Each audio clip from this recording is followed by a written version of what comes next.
desire. Your point of desire is to be successful in your examination. David, the last point I made, did not see Goliath as a threat, but as a target too big to miss. Will you see this exam as a threat, or will you have it as a target that you can master? With God and your parents and your teachers who have been putting in the hours to aid you to get you to this moment in your life, you can have the law of victory in your hand. God bless you. Shall we pray? Father, we thank you for the law of victory that you gave David.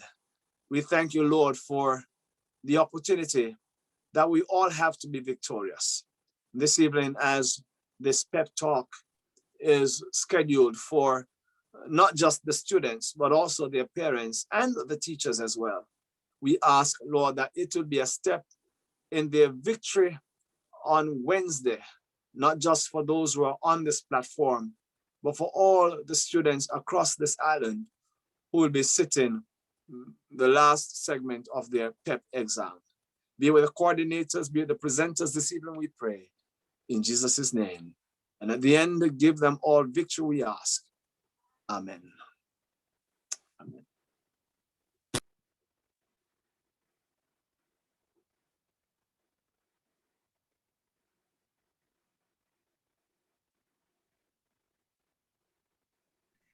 Thank you so much, Pastor Longley. I mean, such powerful words, the law of victory.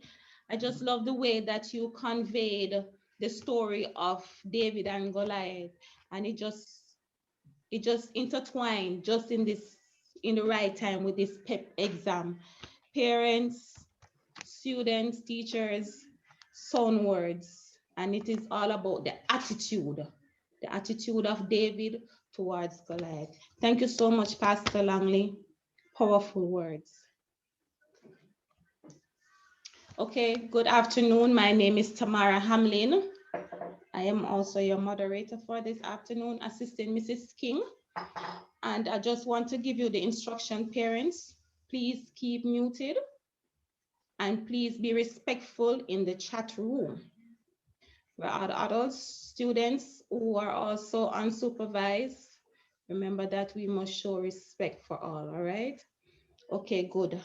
As we move on from those powerful words, Pastor Langley, those words just have me. I'm just here, So as we move on, I just invite our principal, Major Paul Scott, JP. Just a second, please. All right, good. Sorry about that. We have some internet disconnections. All right. So at this time, I invite Major Paul Scott, JP. He is the president of the Clarendon Parish for the JTA, and he is also that dynamic principal of Maypen Primary to bring us greetings at this time. Major Paul Scott. Thank you very much, Madam Tamara and Madam King. So, very greetings to all of you who are on this afternoon out of your very busy Sunday afternoon, as we take this opportunity just to give you a little, as we say, pep talk, so that the students, both you, the parents, and the students, and the teachers, and all the stakeholders can really feel comfortable going into this exam. One of the most difficult aspects of becoming a teacher is learning how to motivate students. Students who are not motivated will not learn effectively. They won't retain information. They won't participate, and some of them may even become disruptive. A student may be unmotivated for a variety of reasons. They may feel that they have no interest in the subject, find the methods of engagement not sufficient for them, or they might be distracted by external forces. It may even come to light that a student who appeared unmotivated actually has difficulty and is in need of special attention. While motivating students can be a difficult task, the rewards are more than worth it. The devotion led by Reverend Grant Langley, he said David and Goliath. The Goliath is like that exam, but we are going to be that David this afternoon, and we are going to become victorious. So motivated students are more excited to learn, and they will participate. Simply put, teaching a class of fully motivated students is enjoyable both for teachers and the students alike.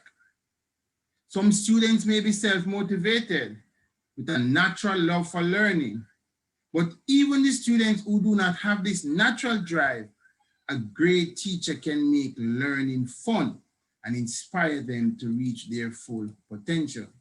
So we find it necessary, colleagues, to ensure that as an association, as schools within the area, that we engage our parents and our students and motivate them, because that is how we are going to defeat that Goliath. And we are going to defeat that Goliath come Wednesday. And therefore, colleagues, the aim of this PEP Talk, as we said, is to provide self-awareness for our students around the activities that make up their lives, especially around the activities towards preparation for the external examination. So today we are not going to give you 1 + 1 = 2, but we are going to give you some information that we hope that as you relax, as you reflect, and as you prepare to conquer this giant, you will be well motivated, you will be well oiled so that you can take on the challenges of the exam. So we expect you to learn or to get a more appreciation of how much schoolwork is optimal, as well as the various strategies that you can use to manage your schoolwork. We have a well lined out session for you today, and we are looking forward to ensuring that all the presenters who present, you will definitely learn and take something away from the session this afternoon. Feel free to ask your questions during the time of the presentation, or as the presenters will highlight, because we do have time for questions. And we're looking forward to your full participation. So in closing, going back to that devotional, it has me going as well. The law of victory. We are going to be victorious. We are not fearful. We are not going to even think of creating fear, but we are going to ensure that we do all that we can to overcome this giant Goliath examination called PEP and become very successful. God bless you, and do well for yourself a productive evening.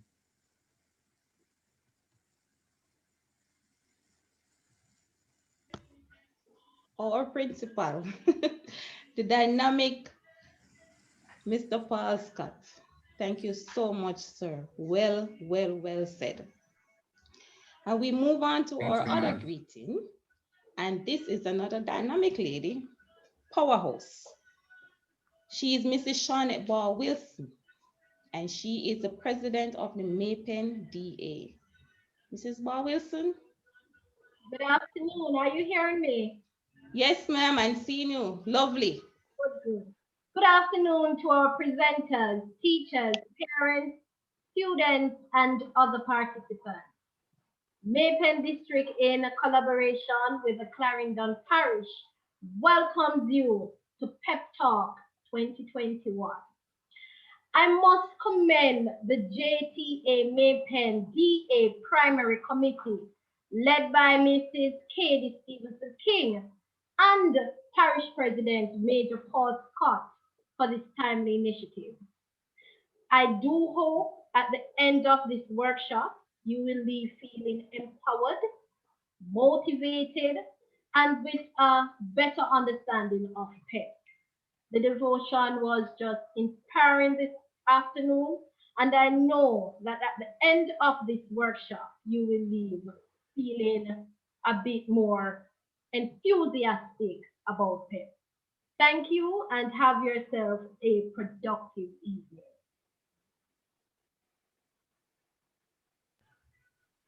Thank you, Madam Bow Wilson. Thank you so much for your words of encouragement. Parents, teachers, students, I hope you're feeling relaxed by now.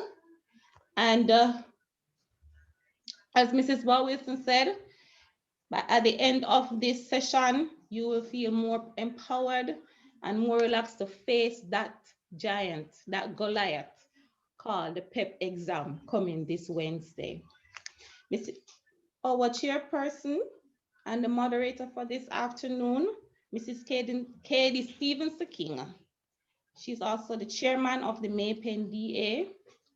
I also invite her at this moment to give greetings. Mrs. Katie Stevenson King. Thank you very much, Ms. Hamlin. I was experiencing some technical challenges just now. I do apologize. But let me officially welcome each and every one of you, whether you are on the Zoom platform or the YouTube platform. Special welcome to our presenters who have taken the time out of their busy schedule to share with us this afternoon. Teachers, let me take this opportunity to commend you for the hard work that you have been doing, especially in this uncertain time. Parents, big up yourself. Keep up the good work, encouraging and supporting your children during this teaching and learning process. Students, I know that it is hard for you.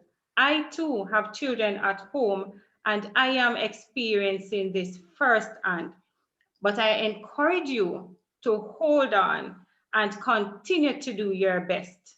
As my principal always say to me, Mrs. King, you've got this. I'm telling you now, boys and girls, you've got this. All right, so as we move on, now I'm going to invite students from the Maypen Primary School to do an item for us.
Wow, well done, students of the Maypen Primary School. There you have it, confirmation that don't worry about a thing, everything is gonna be all right. And you have a chance of getting exactly what you want. Just prepare yourself and you've got this.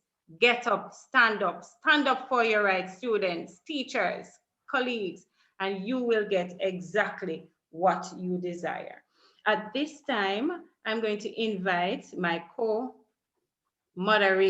Mr. Tamara Hamlin, to continue.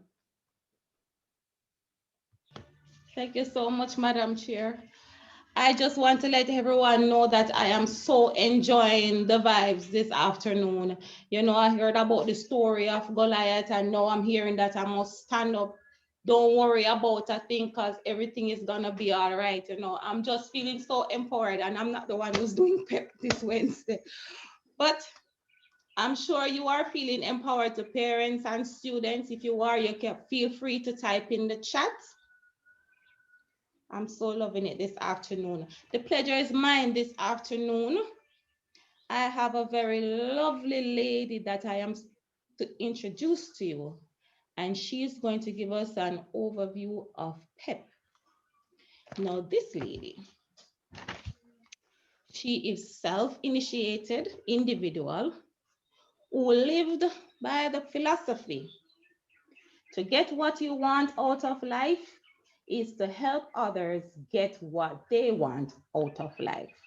And that is so true, because once we are happy, then everyone around you is happy. She pursued her studies in the field of education at Church Teachers College, where she specialized in mathematics education, something that I have always been afraid of all my life. But here you have a dynamic mathematical teacher. Her further studies at the University of the West Indies, Mona, earned her her second degree also in mathematics. So you know that she has a passion, that deep love for mathematics. As she went on, because of her love and her passion, she went on to pursue other courses in other universities, and you know in which field? Mathematics. She is such an outstanding performer, an outstanding educator when it comes down to mathematics. And because of that, she was recognized for that wonderful job she's doing, especially in the primary level. And because so she has won many awards. She won the Ken Gray Award for Innovation. Wow. The US School of Education Award for Outstanding Academic Excellence. Wow. As well as other outstanding awards for performance in mathematics and physical education. So you know she's no lazy body, she's up and running. Because of her philosophy in life, this lady focuses on the things which are important and not necessarily those which are urgent. And because of that, she's with us this afternoon because she knows that it is important for us. She currently works as an education officer outside of Maypen Region Office, which is Region 7, in the Ministry of Youth Education. In the Ministry of Education, Youth and Information. And you know, it does not stop there, because this lady knows the knowledge that she has, and because she wants the children of Jamaica to pursue what she has done and beyond. And so she continues to extend her knowledge. And she works also with the Michael University College. She's a teacher and a mathematics specialist. She's a mathematics coordinator. And you know, this lady is married with 2 children. Oh, yes. And she will tell us more on why PEP is so important to us, boys and girls, and why we know that we are going to defeat this Goliath. She is none other than Mrs. Ranger Cohen, Miss Raquel Ranger Cohen. Please put your hands together and help me welcome Mrs. Ranger Cohen this afternoon. Thank you so much, Miss Hamlin. What a warm welcome. Boy, I tell you, I started sweating when I heard all of that and how you delivered. Trust me, I can see that you are a true teacher. So let me just quickly acknowledge Lady Hamlin, who would have just introduced me, and Mrs. Stevenson King, the moderators for today's proceedings. I can't escape, or I couldn't afford to escape the opportunity or not grab the opportunity in acknowledging just how touched I was when Sir Grant Langley gave us the devotions. Fellow colleague officers were on the platform, Captain Paul Scott, Principal of Mapen Primary and also President for the Parish of Clarendon, Miss Shernette Ball Wilson, or Mrs. rather, President of the Mapen District Association, other specially invited guests and presenters, principals on the platform, or teachers, or parents and or guardians, and most importantly, the reason why we're here this afternoon, our students. A pleasant afternoon to you all. Certainly, it is an honor, it is a privilege to be here with you participating in this exercise. So let me, on behalf of the Ministry of Education, Youth and Information, and in particular Region 7, headed by our regional director, just pause to acknowledge and to celebrate our future, our children during this month celebrated as Child Month. The Ministry of Education, Youth and Information for this year celebrates Child Month under the theme, I SOAR. I SOAR, an acronym which represents I strive to overcome adversities with resilience. So whether you're a child this afternoon or you're a child at heart, just remember that the task ahead of you is never as great as the power behind you.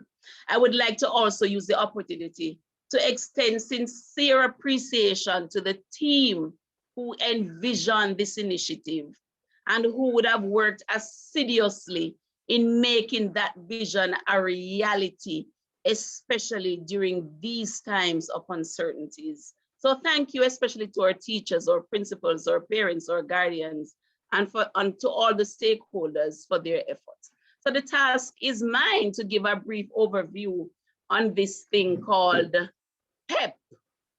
PEP. I don't know why it is being likened to a Goliath. I really don't think it is. I think I rather viewing PEP as that target that we really cannot afford to miss. And trust me, boys and girls, you will not miss. You will do well. So as we know, the Ministry of Education is the body responsible for educating our nation. After the implementation of any program, and I refer in particular to the curriculum, the National Standards Curriculum, our ministry has to measure your level of accomplishment. Now, bear in mind that our curricula designed and the methods of assessment used are done at international standards. And certainly you can attest to the fact as to why it is our students do so well when they go overseas. Now, over time, we would have realized that things have changed. We're actually preparing students for jobs which have not been created as yet. And if it is we're preparing students for the 21st century, then certainly the how of doing things will change. So consequently, or as a result, boys and girls, the National Standards Curriculum was designed to replace what we call then the revised primary curriculum. and it has a focus on the 21st century skills. And I am sure that you would have heard your teachers over and over speak to the skills that you must develop. The skill of creativity, because we do know that you have the creativity within you. And so we want to pull out on that creativity. We want for you to be able to communicate. So at times we find that while you possess the skill, while you possess the talent, you do not necessarily know how to communicate such skills. And sometimes things just pass you by. So we emphasize the whole matter of communication, communicating your understanding as to the various things that you are exposed to. The idea of collaboration is also critical. Within this world, there is nothing that you can do by yourself. I am sure you would have heard the phrase, no man is an island, no man stands alone. And as you're prepared to go out there into the world of work, whether you're going to work in an organization, whether you're going to be an entrepreneur, you need to possess the skills of collaboration, because you certainly do need the assistance of from one person or another. Last but by no means least is that of critical thinking. Yes, we know that you are critical thinkers, and as such, we have to provide the way for you to show us that you can indeed think critically. And so these are the 21st century skills that the National Standards Curriculum focus on. In other words, the curriculum focuses on concepts, on skills, and on your competencies. Now, the National Assessment Program. So I would have heard Pastor speaking to the various tests or assessment activities that you do from grade 1. And yes, Pastor, it is from grade 1. And then you do something else at grade 3. And then it rolls over into, grade 4, grade 5, and grade 6. So the National Assessment Program has been revised. Unlike what I did in my days way back then, and from you look at me, boys and girls, you know that it's from way back then. I would have done something called the Common Entrance. Your teachers who are not so from way back would have done GSAT, and I'm sure you would have heard of GSAT, right? These examinations, they give the results after one sitting. So in my days, you could have not passed, as we would have termed it then, Common Entrance, but when you do and are successful, you get the results for that one sitting. Unlike GSAT and the Common Entrance, PEP, or the Primary Exit Profile, creates an opportunity to provide a detailed academic report starting from grade 4. And hence, the academic profile captures information about the progress you would have made at grades 4, grade 5, and grade 6. And you're aware of the different components. So you have the performance task, and this is basically a task designed within the core areas. At grade 4, it's designed to reflect the math and the English component of the curriculum. At grade 5, the math, the English, the science, and the social studies. And at grade 6, the math and the English only. And that would take care of your performance task. So you get the task, it's open-ended, meaning you are allowed to apply whatever knowledge, whatever skill you would have garnered, you would have learned, to show how it is you would actually solve this task. Then you have the curriculum-based test, and this is administered at grade 6.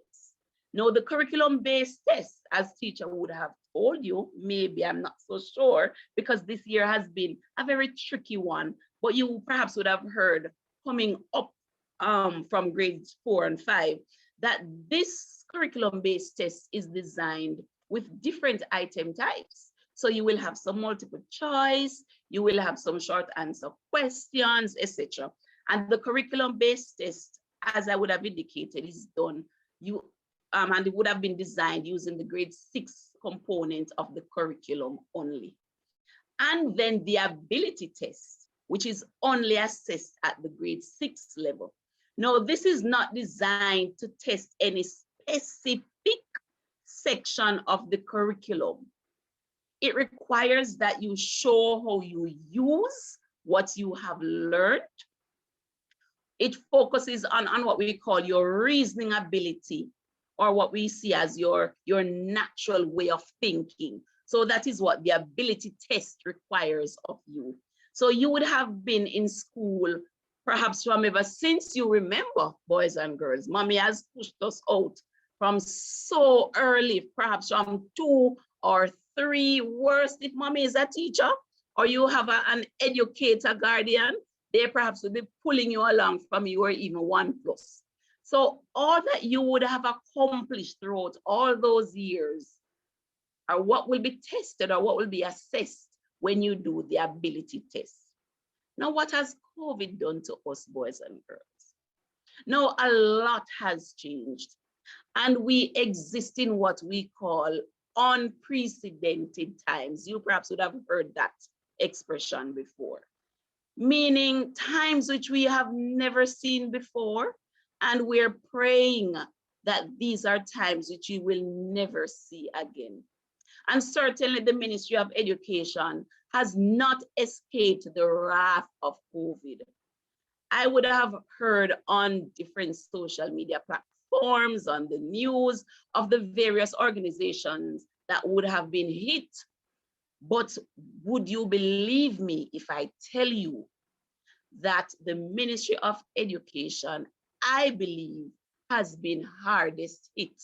And you know how it is, you have been affected in an adverse way, in a not so nice way. While it is that the government may open the ports and tourists just come on in, and the tourism sector just gets up in the morning and picks up, we know that not so it is with education. But the ministry stands relentless in doing whatever it takes to ensure that our boys and our girls get a fair chance in this life. So this year, one component will be assessed, and that will be the ability test. And I think you're very, very fortunate. See it as a blessing, not so much as something unfortunate. So for this year, only the ability test component will be assessed. Now, the ability test component, along with your 2019 grade 4 tasks results, will be used for the placement of our students at the secondary level. All right? Bearing in mind that the tests that you would have done in 2019 are standardized, meaning everybody would have done the same test. You would have sat it under the same stipulations, the same guidelines, the same rules, and as such, those results are what we call reliable. We can depend on them. And as such, the ability test results that you will get, along with your grade 4 tasks results, will be combined, and that will be used as a placement mechanism for you to your secondary level educational institution. So when the results come, you will not get what the previous students would have received, called a profile of how well you would have mastered the national standards curriculum. This will only be used for placement. Let me hasten to say, though, boys and girls, that the ministry, again, as it prepares you to go out there and to go to your next level of education, has designed some diagnostic assessment activities that you will be asked to do, so that the schools will be able to get some level, some kind of data, so that they can understand your mastery level of the national standards curriculum. All right, so it's just a diagnostic assessment, and you will be doing that later on in June. All right, now the ability test, you would have been exposed to a wide range of activity types. All right. What it does, it actually assesses your, what we call your aptitude, your knack, your mastery of different areas of numeracy, verbal and non-verbal abilities, as well as your abstract thinking abilities. So remember, I would have indicated earlier on that it doesn't necessarily test any specific objective from the curriculum, but it looks at how it is you would have mastered and you would have used all the objectives that you would have been exposed to solve real life situations, to solve situations that you may very well find yourself into, and to make decisions. It assesses how you apply what you have learned over time as it relates to your reasoning skills, or what we call your natural way of thinking. So the ability test, it explores what we deem as your verbal reasoning skills. So in other words, if it is you come upon a group of terms or a set of terms, are you able to look at the different terms, think about what it is they each refer to, and come up with a classification? Could you be able to identify a term which describes all of the others? It also looks at analogy. How am I able to compare one thing to another and come up with my own generalization? The ability test also look at what we call quantitative reasoning. And as you hear quantitative, boys and girls, I know your mind goes straight to quantity, which speaks math. And yes, I cannot not grab the opportunity to say that I believe, please teachers, mommies and daddies, but I do believe that math is the best subject. And children, if you agree with me, just put it in the chat, because we know that math is the best subject. There is just a right or a wrong answer to math. All right, good. So we have the quantitative reasoning component. So you may be given a set of numbers to look at the pattern, to see what pattern are they utilizing, to come up with what we call some generalization, or what is the rule that they're using here, so that you may determine what it is your next term would be, or how it is that this particular number or quantity defines everything else that is there. It also speaks to your spatial reasoning skills. Does this belong? How does this one go outside of the others? So it pushes your spatial reasoning skills. So boys and girls, there is actually nothing to fear when it comes on to the ability test. With the support of your teachers, with the virtual PEP camp that the ministry would have designed, with PEP mini marathons, with the plethora, the whole heap of books that are there on the market. We also have interactive books. So because we're in the virtual, we're mainly being dealt with on a virtual basis. We have also books which are soft, and you can flip a page and work in that virtual book. There's so many things that are there to your advantage. So I am just going to implore you that as you go out there on Wednesday, you just go and be that little David, because you're going to see this ability test as a target that you cannot afford to miss. You would have already been exposed to your timetables. And as such, I'm just going to implore you that you go early. I'm going to be asking our parents too. I know, yes, because my daughter is doing it, I am feeling the pressure, and sometimes I put on the pressure, but just try to relax. Sometimes when you speak to the parents, it's as though they're the ones doing the exam, but just try to relax and have your children relax.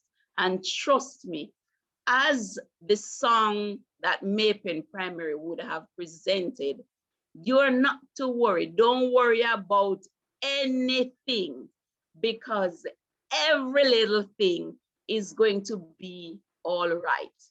So stay relaxed, do your best. Most importantly, stay safe. And remember, irrespective of where you are placed, just bloom where you are planted. Have a wonderful rest of evening.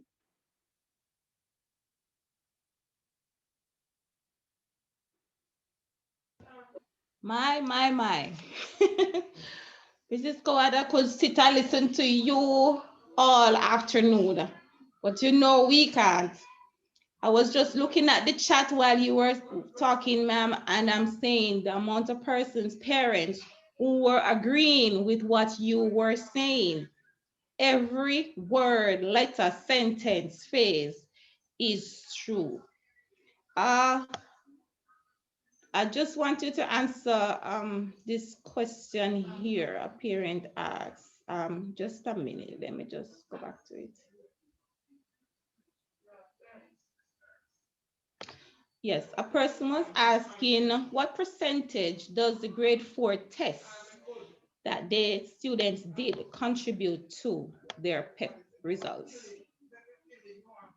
All right, so Lady Hamlin, through you to the parent, just bear in mind that our psychometricians would have actually worked out how it is they're going to be weighting the different components. So while I know that you are concerned, but as I would have indicated, it is reliable. And when you get the results, you will actually see in terms of the percentage. My humblest of apologies. I'm not sure I was muted. Right. So I would have indicated that the psychometricians would have actually looked at that. I know that is a concern of our parents, and they would have worked out the best formula. So I'm just going to encourage you to trust the process. Everybody will be fairly treated. But at this point, I am not able to say what percentage really, but our psychometricians have dealt with that, and nobody will be disadvantaged. We guarantee that.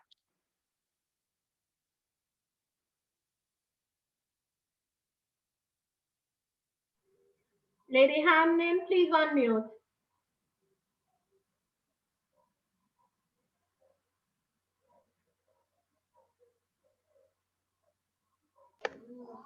Yes, You are muted. I am.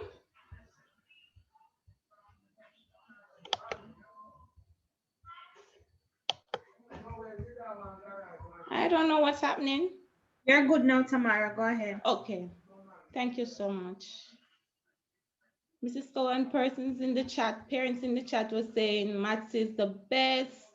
And someone said you are a fantastic mathematics teacher. She left?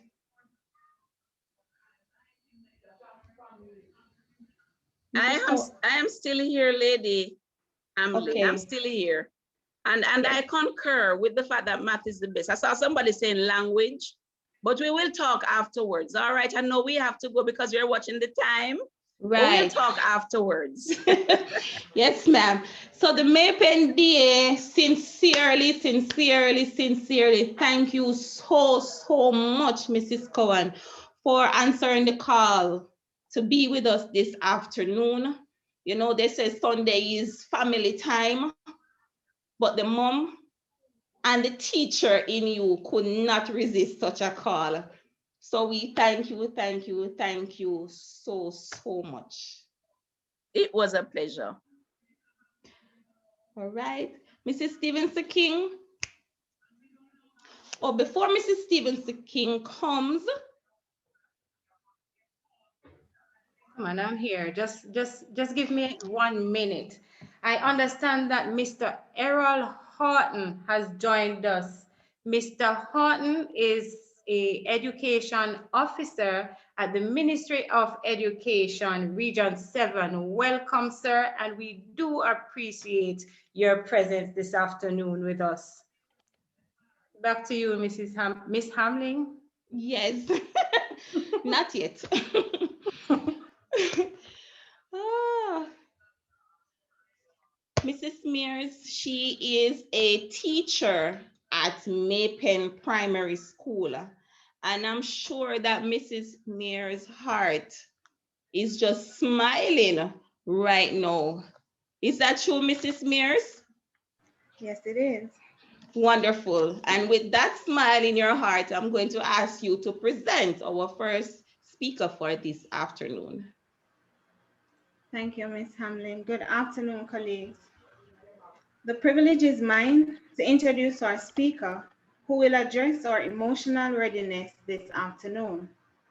Our speaker is a passionate educator who strives to empower people to be better and to reach their full potential. He is guided by Matthew 20 to 28, which basically states, and I quote, "I don't come to be served, but to serve," end quote. With this in mind, he considers himself a servant leader who loves to serve others as Christ served his church. As a justice of the peace, he has been serving his country in this capacity since 2015. He graduated from the Michael University College in 2013 and worked as a guidance counselor at New Providence Primary School and St. Hugh's High School. He spent 5 years at Lessons Primary School as the senior guidance counselor and was promoted on secondment to acting principal. Michael Jordan said it beautifully, and I quote, "Some people want it to happen, some wish it would happen, others make it happen." Our speaker this afternoon is the latter, as he is currently the principal of Wanda Bolus Primary School in St. Catherine. Parents, guardians, boys and girls, colleagues all, please help me welcome Mr. Mario Sams, Justice of the Peace, school principal, and a man of God. Mr. Sams. Thank you so much for that wonderful introduction. And I must say that I am deeply honored to be present here with you and to share with you the students. The students are my passion, my heartbeat. I love to, once I'm in on the stage to present to my students, I get so excited. And I want to thank you all for the invitation. Major Paul Scott and his team, thank you for this kind invitation, and the privilege is mine to share with you about the emotional readiness of the primary exit profile for the grade 6 students. And so it is certainly, as Madam EO said, that it is certainly a time, it's unprecedented. We are living in an unprecedented times. And so with that being said, the anxiety, the nervousness, the overwhelming feeling that us as teachers go through, because we are thrust in an area, in a situation that we have to execute our duty to ensure that the students are taught and to ensure that they are empowered through the virtual space. And if we are so stressed sometimes, I must admit, can you imagine going through? But certainly, without a shadow of a doubt, with occasions like these, a seminar of this nature, I am hoping that it will bring a sense of calmness. It brings a sense of confidence and a sense of hope in these times of uncertainty, that the anxiety and emotions will be stabilized. And I trust and hope that all the parents, everybody here present, teachers, colleagues, friends, all will be beneficial in this presentation. And I promise you that I won't be long because it's a Sunday, I'm about to say Sunday school. It's a Sunday evening family time. And I just want to be short and very precise. And students, I want your full participation. Those students who are listening, I crave your full participation because I'm going to be expecting you to respond to me because I want to hear from you. And that hearing from you will help me to negotiate or to navigate in this presentation. Now, my task is to talk to us about the emotional readiness of this presentation. First of all, I want to ask the question, what is emotional readiness? What is it? What comes to mind when we talk about emotional readiness?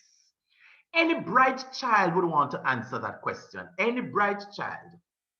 Anybody? Any bright child? You may mute your mic if you want to, or Jordan, right, very good. Jordan, you may unmute and speak. What is emotional intelligence? What's the first thing that comes to your mind? Emotional readiness. Yes, Jordan. I would say emotional readiness mean you are ready inside of your heart. You're ready inside of you. You are ready to conquer anything. I like the fact that you use the heart. Once the heart, and guess what? Once the heart is ready, it therefore means that the mind is also ready, which is very important. The mind plays an important part to the heart, because once the mind is positive, which I'm going to be speaking later in the presentation, then it can transfer into the heart, and the heart has to be there. Yes, because it doesn't make sense that if the heart is not ready, then the mind will be all over the place. Yes, and so thank you, Jordan, for that response.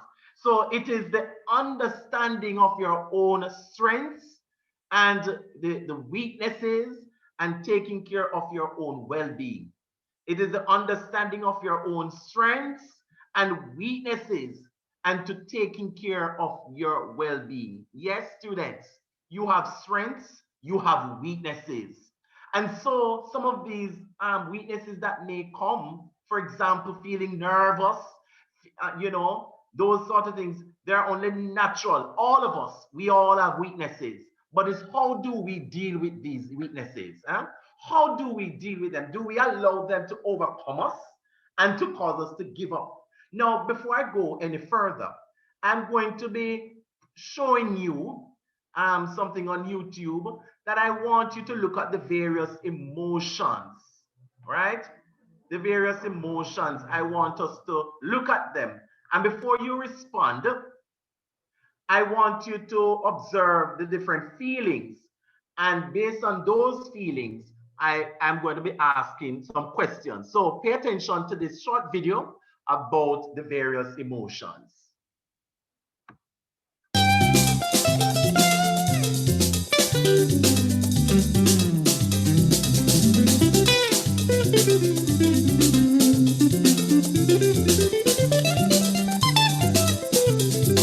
Are you happy? Are you confused? Are you bored? Are you mad? Are you surprised? Are you shy? Are you loved? Are you sad? Yes, I'm happy. I'm confused. I am bored. I am mad. I'm surprised. I am shy. I am loved. I am sad. Feelings, feelings, feelings that I show. Feelings that I know. Are you excited? Are you scared? Are you proud? Are you jealous? Are you hopeful? Are you angry? Are you embarrassed? Are you Yes, I'm excited. I am scared. I am proud. I am jealous. I am hopeful. I am angry. I'm embarrassed. I am nervous. Feelings, feelings, feelings that I show. Feelings that I know. Everybody has them. Feelings make us who we are today. It's what we do with them that shapes us our way.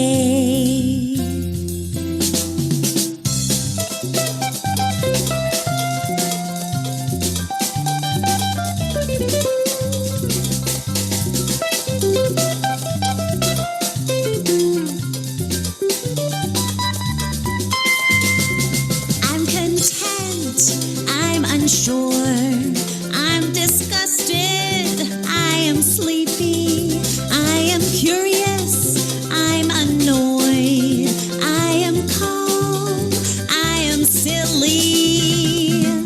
Feelings, feelings, feelings that I show, feelings that I know.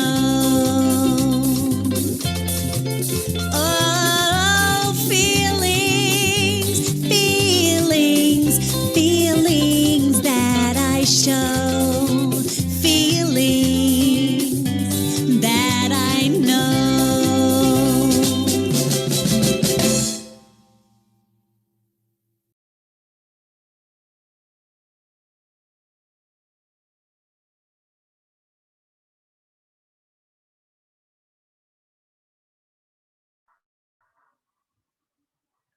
Okay. Did you enjoy that presentation?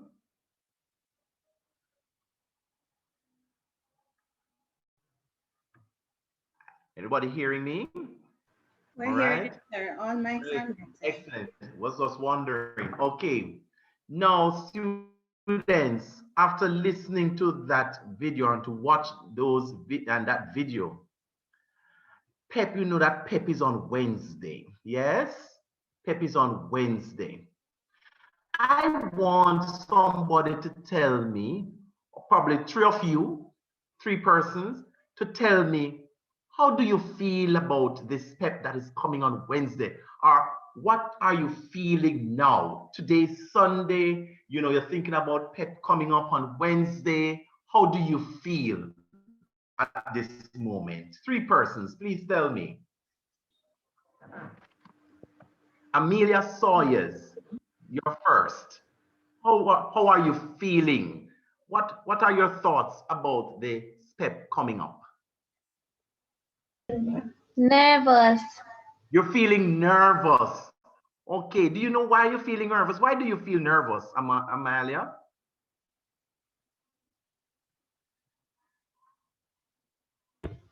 Because I want to do my best. Pardon? Because I want to do my best. You're feeling nervous because you want to do your best. Amelia, I hope I get your name correctly pronounced. Feeling nervous is natural. It's okay to feel nervous, okay? And so that feeling is quite normal, okay? And I know because as you say, you want to do well. And because you want to do well, you want to ensure that you are doing your best. Yes? Yes. And remember, as my brother spoke about David and the Goliath, and my EO colleague said that she doesn't want you to look at it as a Goliath, but just to look at it as just an exam. Nothing to fear, all right? And it's okay to feel nervous. But I will talk about how to deal with that. Okay, next person. I see Rihanna Thomas. Yes, Rihanna Thomas. Tell me, how do you feel about the exam? Pardon? Yes, Rihanna, go ahead. Excited. You feel excited. Okay. All right. Tell me, why do you feel excited about this exam? Yes.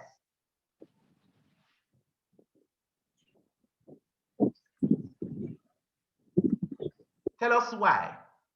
Why do you feel excited, Rihanna?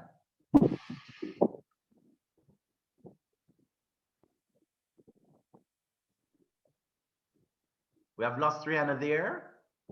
Okay. All right. Let me see one more person. I'm going to take a male. Is there a male whose hand is up? A male. I want a male to talk to me. Boys usually, sometimes some boys don't like to talk about emotions. But my boys, I want you to talk to me. Yes. How do you feel about this exam? How do you feel at this moment? Jordan? Yes, Jordan, tell us how do you feel?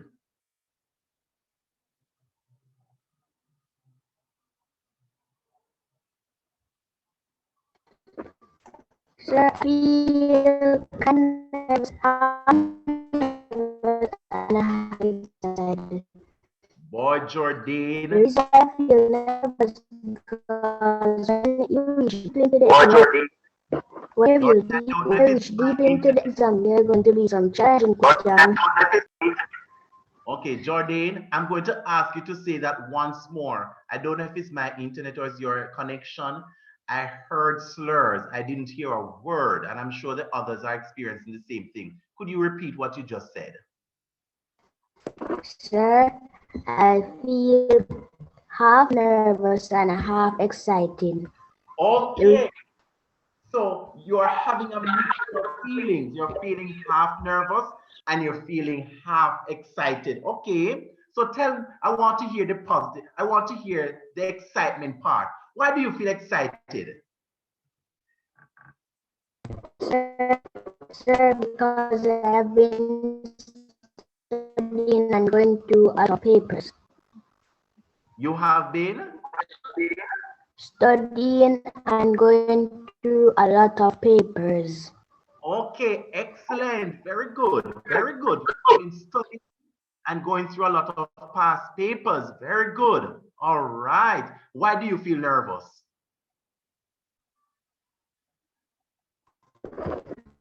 Because when you reach deeply into that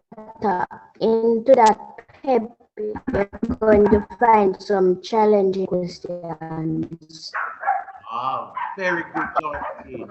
Jordan is saying that going into that PEP, he may see some challenge or feel some challenges. Yes, Jordan, anything that you face, you're going to feel challenged and so forth. And I want to say that these are normal.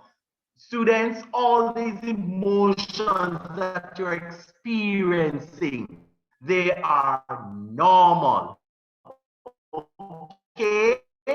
Don't feel odd or feel something that somebody here mentioned. Anything that you're feeling, it is quite normal. All right?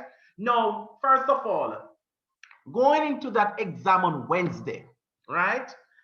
One of the things, three, four things I want to share with you. One, be confident. In everything that you do, be confident. Always be confident in yourself. And one of the ways in which you can be confident is to face your fear. Yes, you may be feeling fearful. Yes, you may be feeling nervous, right? As some of you have expressed thus far. You may feel nervous. You may feel like you are not sure what is going to happen. And I'm sure none of us would have thought COVID-19 or this pandemic would have caused us to be out of school for over a year. No, I'm sure that when you're in grade one, nobody thought about this. Huh? And so, because you are learning in a different way through the virtual space, you may feel a bit fearful and so, oh my God, did I really learn anything? And so on and so forth. But in everything, I want you to be confident in yourself. knowing that if you have attending class every day that was scheduled for you with your school, being present early, yes, and studying. Yes, I hear somebody say that they have been studying. Yes, once you have studied, yes, and I don't want you to mix memory and facts. No, don't mix memory and facts, because if you mix the memory and facts, you're going to run yourself into problems. When I say mix, don't mix memory and facts, because some students look when they're studying, they're trying to memorize what they are studying. But always remember the facts. Knowing your content is very important. Knowing your content is very important, and that's one of the ways that will help you to be confident in yourself, right? And also look at the story that was shared earlier, David and Goliath. David, how he became confident. He became confident because he trusted in God. Knowing that God will help you, believe in God, that will help you. And remember, if you don't study and practice, God can't help you, right? But when you practice and you study, you will be confident, ensuring that you are confident in yourself, telling yourself positive things. Or when you tell yourself that I can do it, and when although you have been at home, learning from home, when you go into the space where the exam rooms is going to be at your school, you still can be confident no matter what. Be confident. You're just going to be in a different space, but your duty is to ensure that you do your best, and want to know that only the best is good enough. The second thing I want you to do is to be positive. Very important. Self-doubt. When you doubt yourself and in problems, always be positive. Be positive in your thoughts, positive in your actions, positive in every aspect of your being. And parents, it's also important to encourage your children. This will help them to boost their positivity. This will help them to boost their self-esteem. Although you may observe them, parents. Observe how they look, how they are behaving towards the online teaching and learning. Observe them as they anticipate doing the PEP. And I know, parents, it's not easy either for you. But tell yourself that, yes, my child can, that your child can do it. Then that message can be conveyed to them, and hug them too. And if they're feeling nervous, just encourage them that all is well. As Bob Marley's children, those things and the selection so beautiful. Every little thing will be all right. Don't worry about anything. It's just an exam, right? Always face your fears by being positive. Face your fears by being positive. In doing so, the third thing I want to encourage you is to be calm, students. It's very important to be calm in light of the uncertainties, in light of what you don't know what is going to happen on Wednesday morning, in light of all the things at home. Some homes can be very confusing. Some homes can be very overwhelmed. But in all of this, boys and girls, be calm. The songwriter said, when peace like a river tendeth my way. If those of you go to church and know that wonderful hymn, be calm. And when doing so, just think about a nice, loving stream flowing down the stream. That water that got flowing so gently along the stream. And just think about the beautiful things and relax yourself. Take deep breaths. If you're feeling nervous and you're feeling anxious, and I know some people may have sweaty palms and so on and so forth, just close your eyes. Close your eyes. Take a moment, take a minute, and say, I can do it. This is me, I can do it. And just calm down and count to 10. You don't even have to say anything either. Just sit there in silence and to connect with your being and say that, yes, I can do it. Another thing to help you to be calm is to listen to inspirational music. Yes, I love to listen to inspirational music, especially when I get antsy, when I need to do things. Inspirational music, music that is positive and uplifting. Always practice to do so. You can do that, students, to help to with your calmness. You know, parents having a conversation today. I was sharing with my former education officer of mine. You know, I was telling her how nervous I was, and in order for me to be calm, is to talk with her and to just share a little joke. And my God, the joke was so sweet. I can't share it with you, but the joke was so sweet that it helped me to be calm and to prepare myself mentally. So students, you can do things like that. You know, parents, talk to your children, help them with the process. As they, you know, look at them, you know, you talk them through the process. This will help them to be calm. And finally, students, I want you to be prayerful. Be prayerful. Very important. If you are God-minded parents, those of you who are Christians, yes, who are God-minded, yes, who believe in God, yes, prayer can be the order of the day. In all the storms of life that may arise, prayer for your children. Yes, pray over your children. Children, learn to pray. Yes, God is there with you. Yes, when you feel doubtful, just pray to God. When you feel nervous, just pray to God. When you feel excited, yes, and excited about the PEP and so on being, and you feel anxious, just whisper a prayer to God and say, God, this is you and I know, you know. I am in this to know with you. And God, I want to help me. You know, as the scripture reminds us, with God, all things are possible.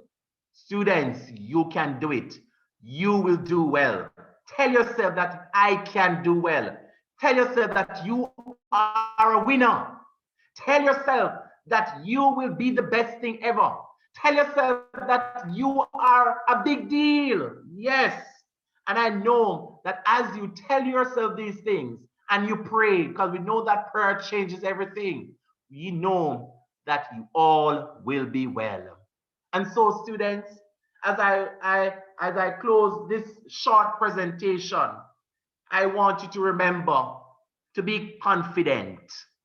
Also, be positive, be calm, relax, and be prayerful. And as I close, I want to close with this song, I'm a Winner, as you go forth to do your exam on Wednesday. So give me a minute here. Let me search for this song by Agent Sasso. Hey, upset her. See how upset her. Score outside there. On and on and on and on. I'm a winner. You know the dance. I'm a winner.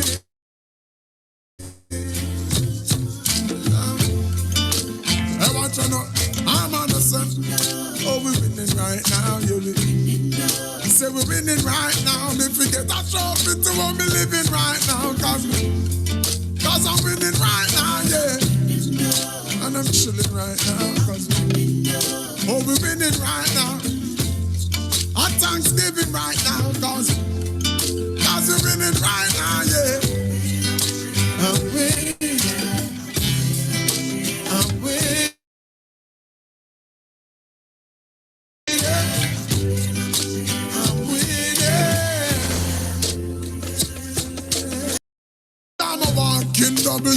Learn from the else, turn them in a medal.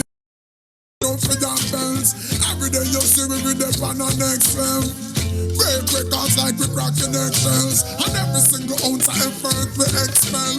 It's all about progress, cause we have to excel. And watch out, looking like success, we dress well. Boom, another knockout for the ring, the next spell. I'm about to send my haters a card to get well, cause I'm sick of it.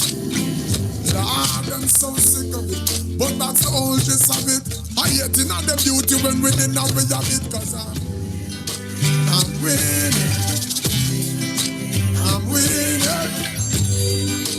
I'm winning.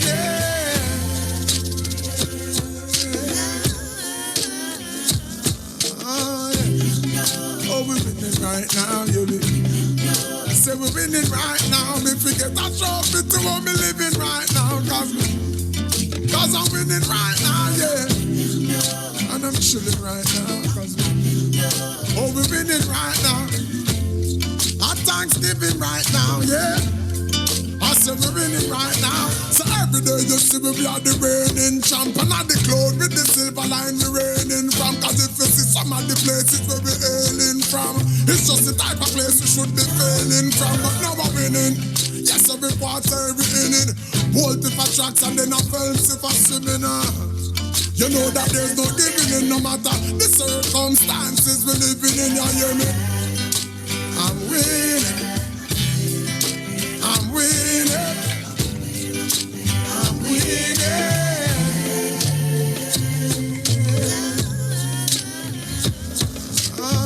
Right now, you I say we're winning right now. Me forget a trophy to what me living right now. Cause I'm winning right now, yeah.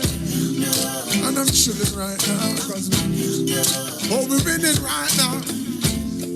Our Thanksgiving right now, God.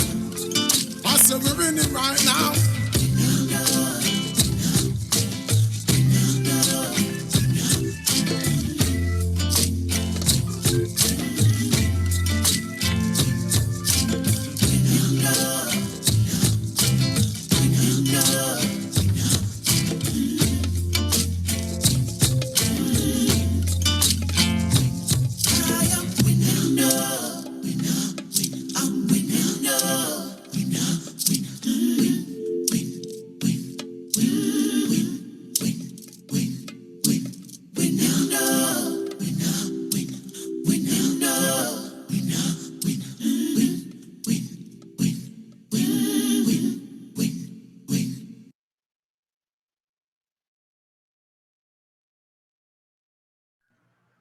Okay, boys and girls, always remember that you are a winner. Always remember to be confident. Always remember to be calm. Always remember to be positive. And always remember to be prayerful. Students, I trust and hope that your minds will be renewed after hearing this presentation and that you are ready to do this exam. And to remember that this exam is just a bridge you are going to cross over to the next life that you're going to venturing in. So give it your best shot. Only the good is your best is good enough. Thank you so much. All right, sir, before we go, there are no questions in the chat, but I'd just like to share for those on YouTube some of the comments that we're having. Claudine Mitchell says, thanks, sir. I will use these words and music to encourage my students that are on the platform. Tamara Hamlin said, solid words. Rihanna Cohen, she's ready. Jardine says, yes, thank you. Thomas says, prayer changes everything. Galaxy A11, I am a winner. Rohim is agreeing with you that prayer does work. Everything we should give thanks. I like this comment from Shanticia Moore. God never gives us nothing that we can't bear. I believe in God.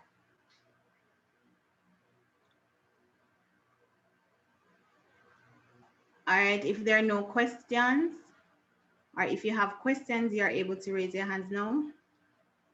Ms. Hamlin, we give what, 2 questions? 2 persons the opportunity to ask a question. Yes, ma'am, two, because we're working with time. All right, so the first two persons who raise their hands, if you have questions, you're able to go ahead. We have Jardine. Go ahead, Jardine. Miss, since the PEP is Wednesday and I'm on a shift that is going Tuesday and Thursday, am I going to do the PEP Thursday?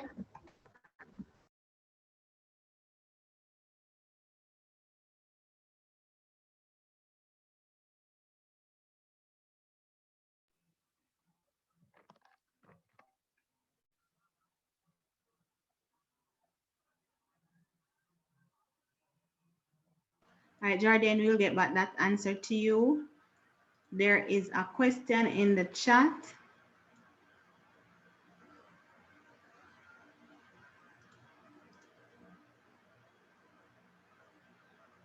So he's at Galaxy A11 is asking, Miss, what can you tell some of the children that are feeling down to motivate them?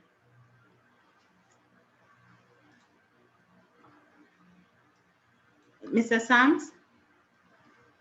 Yes, okay. The question was, what is that?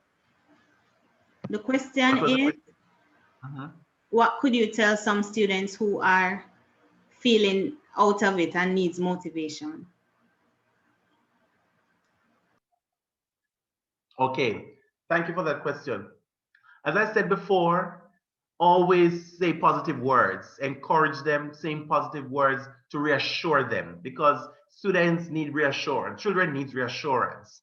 And sometimes when they feel these emotions, they're not able to express the way us as adults. That's why it's important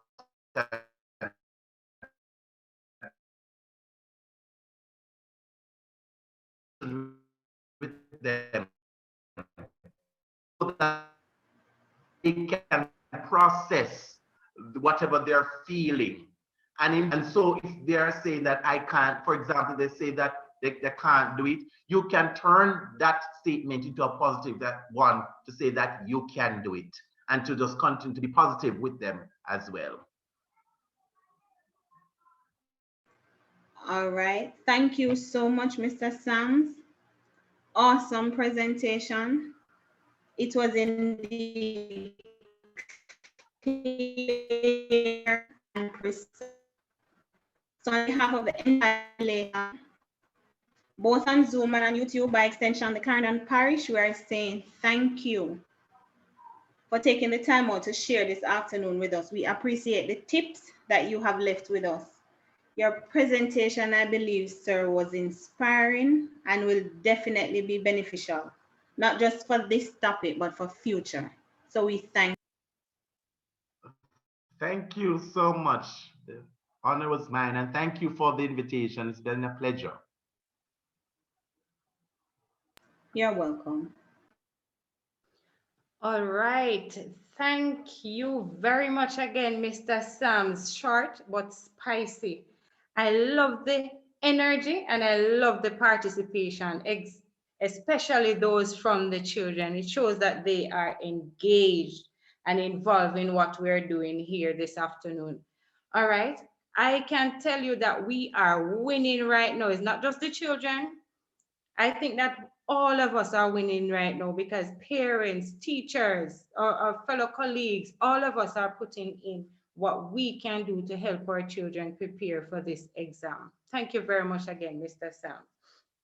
At this time, I'm going to invite Miss Vasiniana, I hope I get it right, Miss Vasiniana Barnes to invite our second presenter.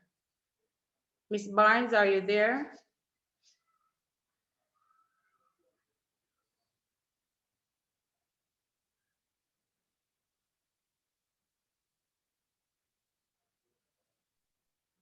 Okay, are you hearing me now? Okay, yes, we can. Good afternoon, and it is Vastiana Barnes. Thanks a Thank lot you for having for me. that correction. And it is Okay. Mrs. It's Miss, it's Mr.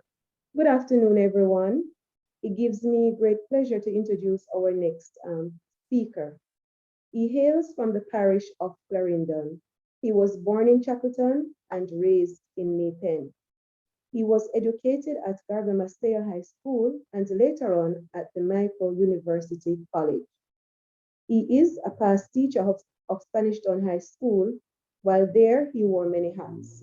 He taught geography, history, and social studies. He was the head coach. He was also the head coach of the school's challenge quiz team. He was an advisor and a board member where he sat in the capacity of academic staff rep. Currently, he teaches geography at Glenmere High School and the president of the Maypen Primary PTA. He is very involved in his community and happily married with 2 children. Ladies and gentlemen, boys and girls, I now present to you Mr. Donovan Rattray. Mr. Rattray. Hello, can you hear me? Okay. All right, good afternoon, everyone.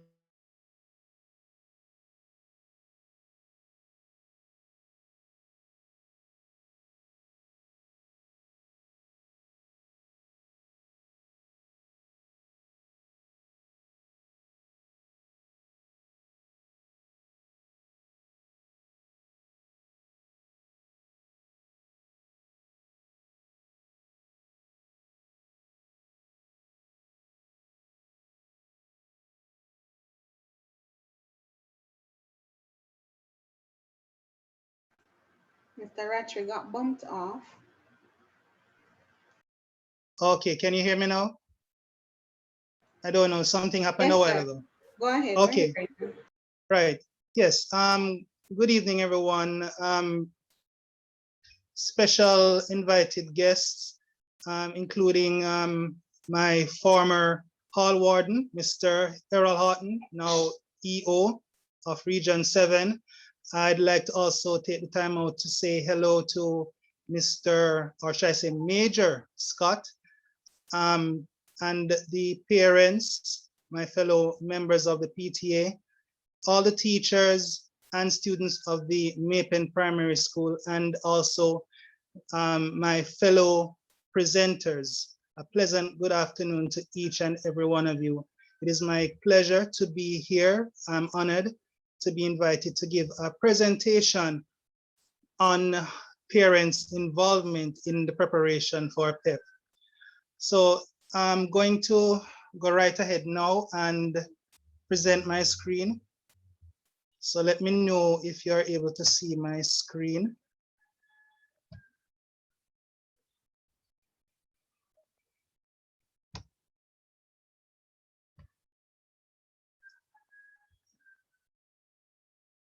All right. Are you seeing my screen? Can you see what's on my screen at the moment, everyone? Yes, we are. Okay, very good.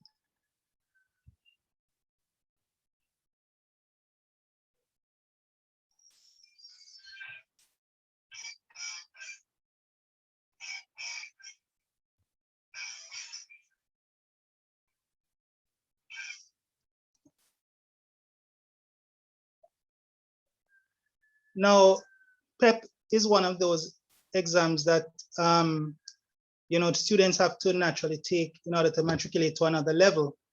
And it is basically the latest in a string of exams that we have had over the years that we have to move on from primary education all the way to secondary education.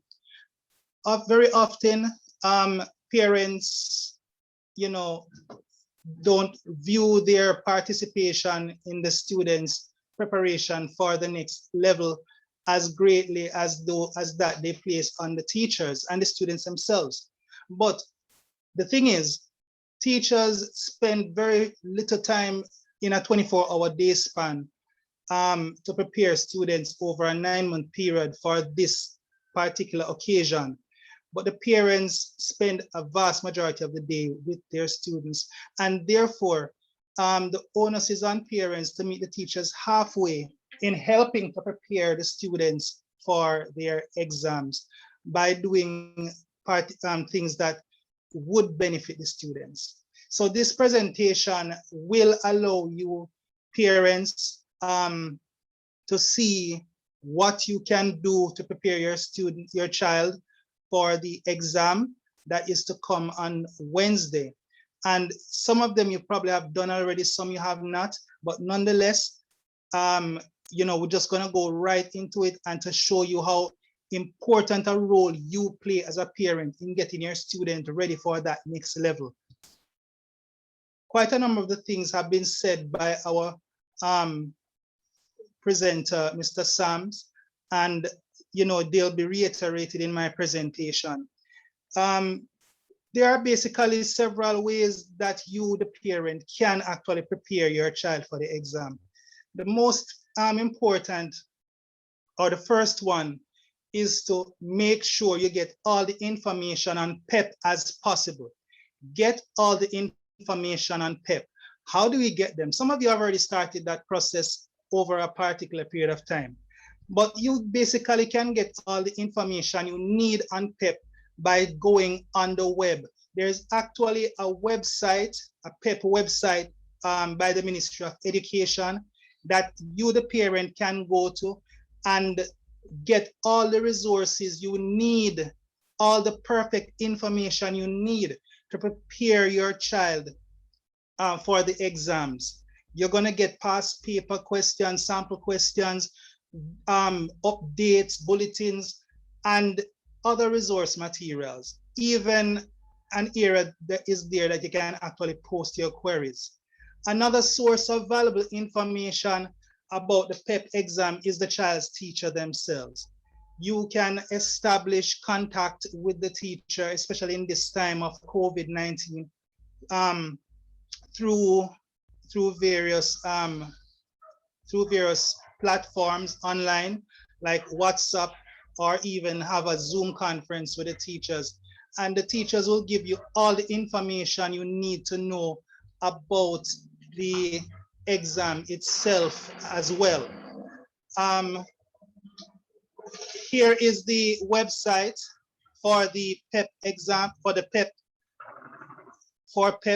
that the Ministry of Education had established, pep.moey.gov.jm/. That is the website for PEP. So make sure that you, if you have not visited that website as yet, now is your chance to visit that website. It is, remember, it is pep.moey.gov.jm. All right, that is the website. And you get all the information you need on PEP at this website. It's it's very organized, and it's user-friendly, so you shouldn't have any problem when you go on that website. If you have not done that yet, this is your chance.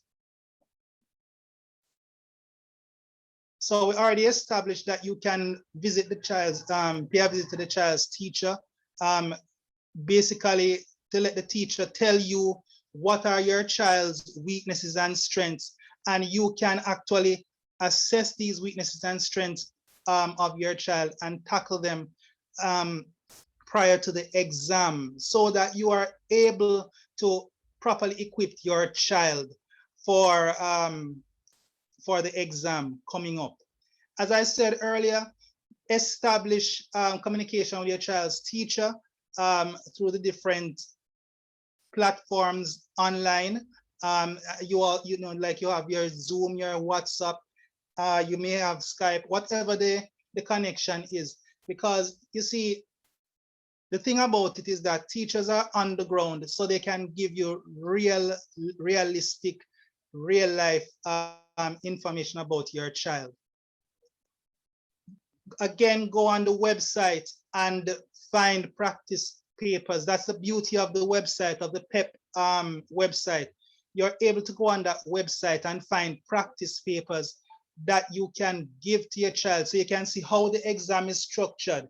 You can see how what kind of questions they're asking, at what level they're asking these questions, what the expectations are of the students through these questions, how it is formatted. So you're able to get your child focused and ready for the exam in this way. I've heard some students said already they have been dealing with past papers, which is very good. So you have already, you know, beat me to the punch on this one.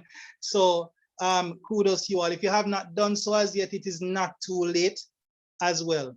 If you're feeling the stress of a parent and you don't think you're quite suitable to take this thing, to take the hands-on initiative of working with your child one-on-one for the exam, it is wise that you get someone, you know, like a tutor to help you, especially in these final days. It doesn't have to be a teacher. It could even be a student who have already done the exam and would be able to help your child get your child ready for the exam also.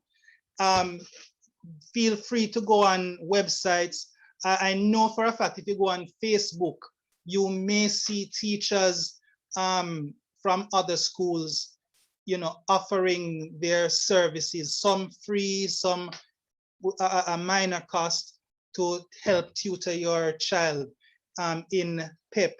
And so you can, you know, go ahead and go in your Facebook page and see if you can find anybody who's offering such a service, because they are all online. So another way by which you can actually prepare your child for the exam is to study with your child. Sit with them, study with them. That will help them to actually feel motivated to study. That will help them feel motivated to want to tackle their challenged areas that, you know, they have been having a problem with for the time being. While you are doing this, do not use the chance to be harsh with them. Remember, they're going through a learning process, and therefore they would really crave your understanding during this process. So you have to be patient with them. You have to be helping them right through, and you would be surprised how a world of good you'll be doing just by sitting down with them. It doesn't have to be too long. It can be half an hour. It can be 1 hour. You don't have to let it pass 1 hour at all, because I wouldn't recommend you try to study past an hour.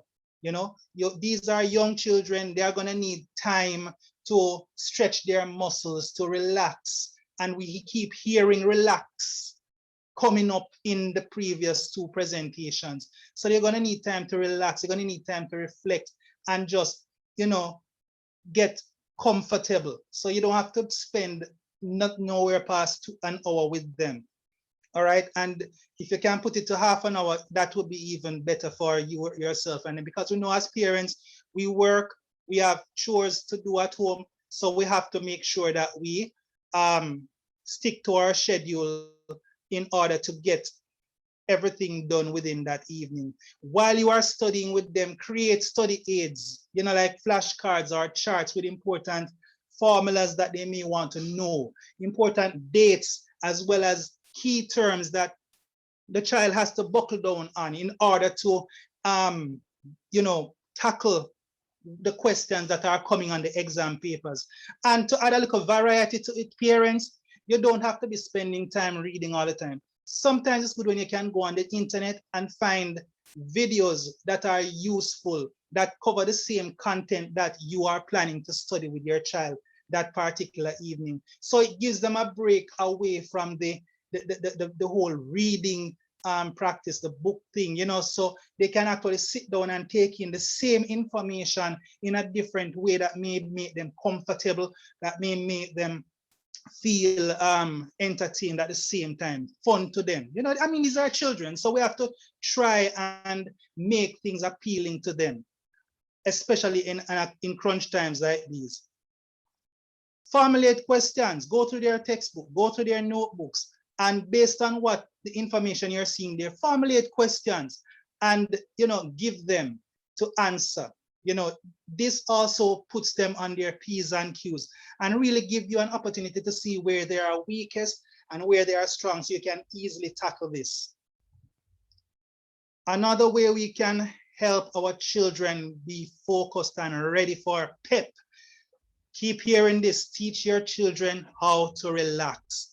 Teach them to relax. Sometimes when they're constantly reading, studying, they're not relaxing. They're placed under stress. These are young children, and we have to try our best not to get them stressed out. We have to try to get them to relax. If they're not relaxed, they're going to go into the exam tense, and then you wonder why they perform poorly when you know that on average they perform excellent. You have to get them to relax. Teach them how to, you know, teach them breathing exercises. Let them go outside and run around and play with their friends. You know, let them kick back and play their video games. Let them kick back and listen to some soothing music. You hear Mr. Sam's talking about that as well. You know, these are ways by which you can help them to relax, to feel ready for the exam. You, the parent, can just sit down and talk to them. You know, have a conversation with them one-on-one. Hey, how you ready? You ready for PEP? You ready for PEP? How is it going? You know, you think you can handle the exam? You know, what is it you're going through right now? You hear Mr. Sams talk about asking students, how are they feeling? A lot of times our children are feeling anxiety, are feeling sad, are feeling scared, you know, and they're not telling us. But if you sit with them and talk with them, you know, let them feel relaxed, you'd be surprised how much they will divulge their emotions to you. And you're going to be like, wow, I did not know you were feeling up this way. You know, you sit down with them and you talk to them, tell them some good old stories that would get them to feel comfortable. You know, all those butterflies in the stomach and the sweating is going to all of a sudden disappear. They can sleep a little better now because, you know, sometimes because of these stress, you wonder why the child is not going to bed early at nights. When you do send them to bed, they're still up. It's because of this pent up stress that they're feeling inside. You have to remind them that if they do not do well in the exam, it doesn't mean that they are not bright. It doesn't mean that they're stupid. It no means that them fool. You have to let them know that they're still the brilliant and creative individuals they have always been. You understand? So you have to let them know that the exam itself does not define who they are, does not define their self-worth. All right, so you just have to let them know it is okay, it is safe, that don't worry about it. You know, you are, even the greatest people out there, they face challenges when they were children.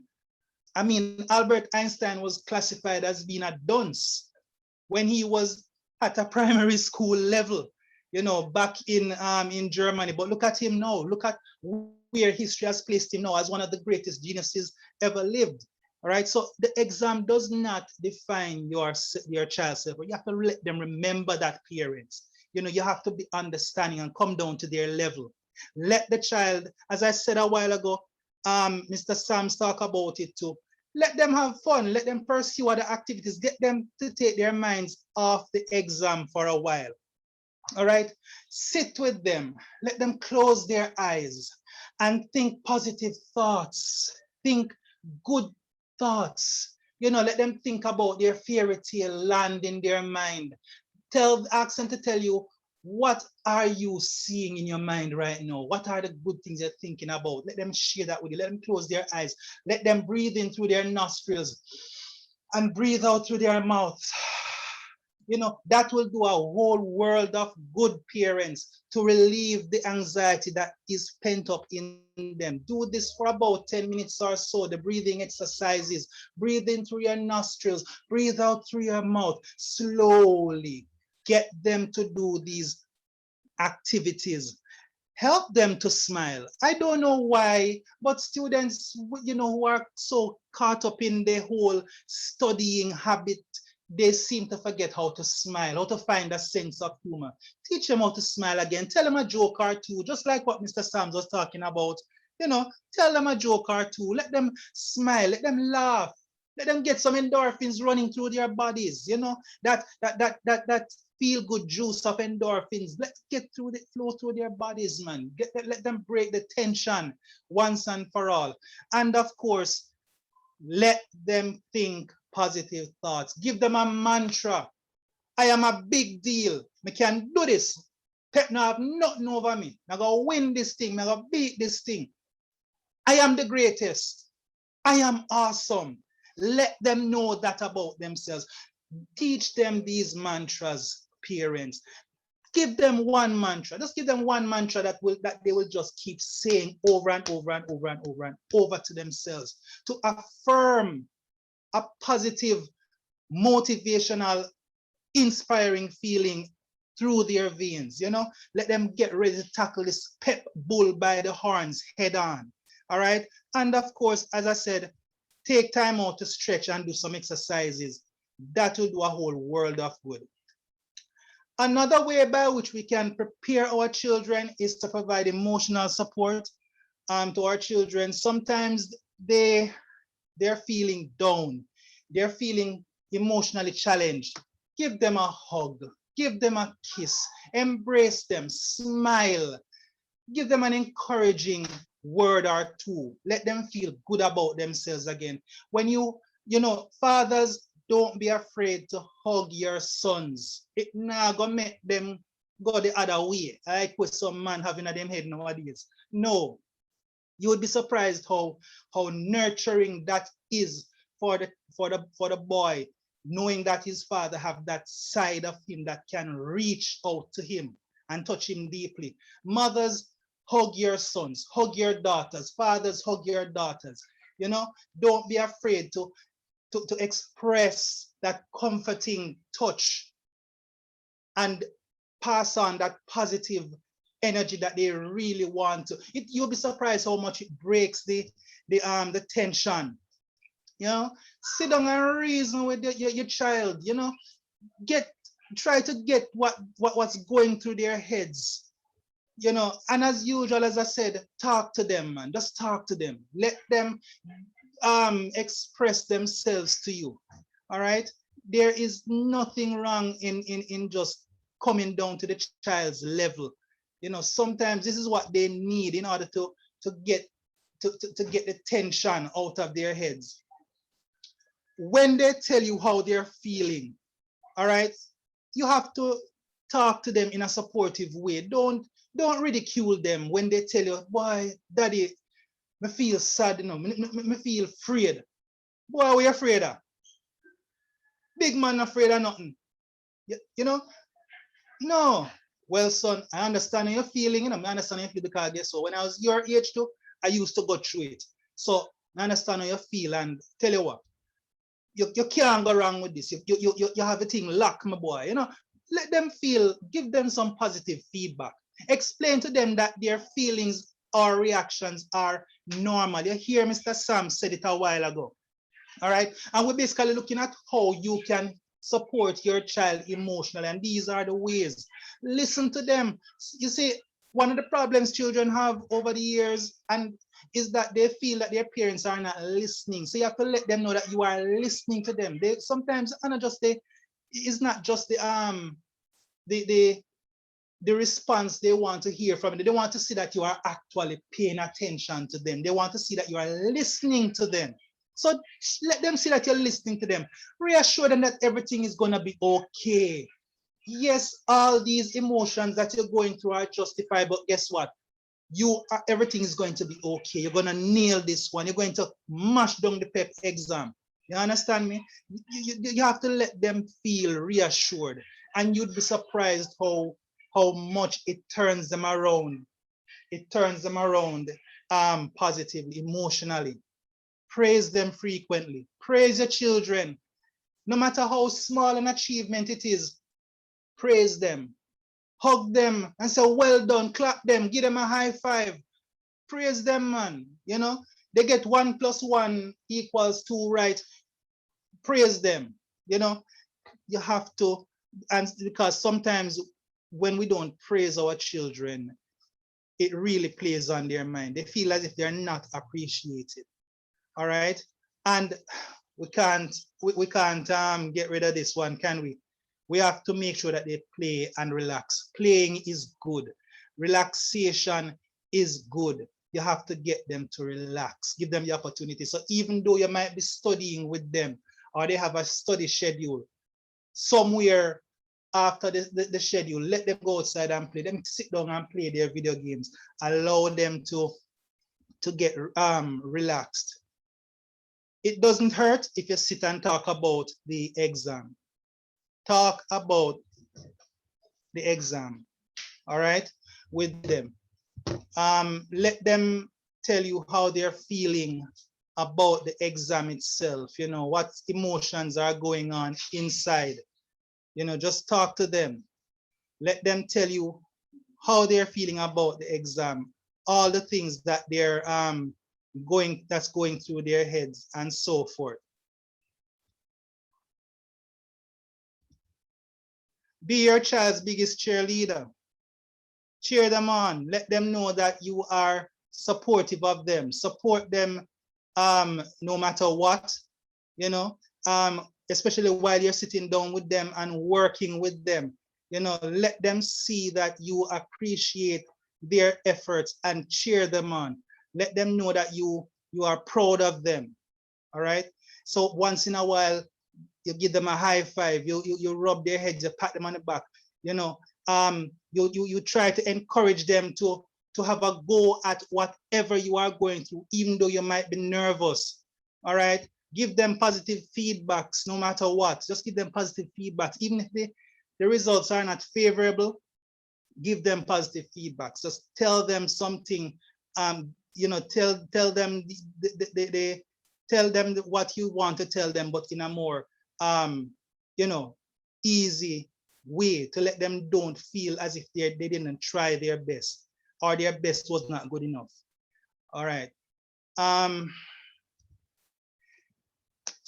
Parents, another big way, please, you know, feed your child the right types of foods. And when I say foods, I'm talking a balanced diet, fruits, vegetables, and you know, prepare them a hearty meal and so on. Do not, and when I talk about fruits, we're talking about the real Jamaican fruits now. All right, our Jamaican fruits have been proven scientifically. I'm not talking just in Jamaica, but internationally, that they are nutritious and they are filled with a lot of vitamins and well-needed minerals. Like for example, one Jamaican guava, you know that one Jamaican guava is actually have more minerals and vitamins than 5 American apples combined. That's just an example of how nutritious our fruits are. So feed your child on our own local products. You see, there is a strong correlation or relationship between a balanced diet, a healthy diet, and intelligence. So remember to feed your child the proper fruits and vegetables. Make sure that they have a balanced diet. Don't be afraid to give them our traditional treats, like, you know, our thing that we'll call this now, our puddings and so on. All right, so we give them good meals so that they can be prepared mentally, fit. Don't forget their juice as well. Don't forget the juice. The juice is quite good for them, like our carrot juice, our beetroot juice, and of course our soursop juice as well.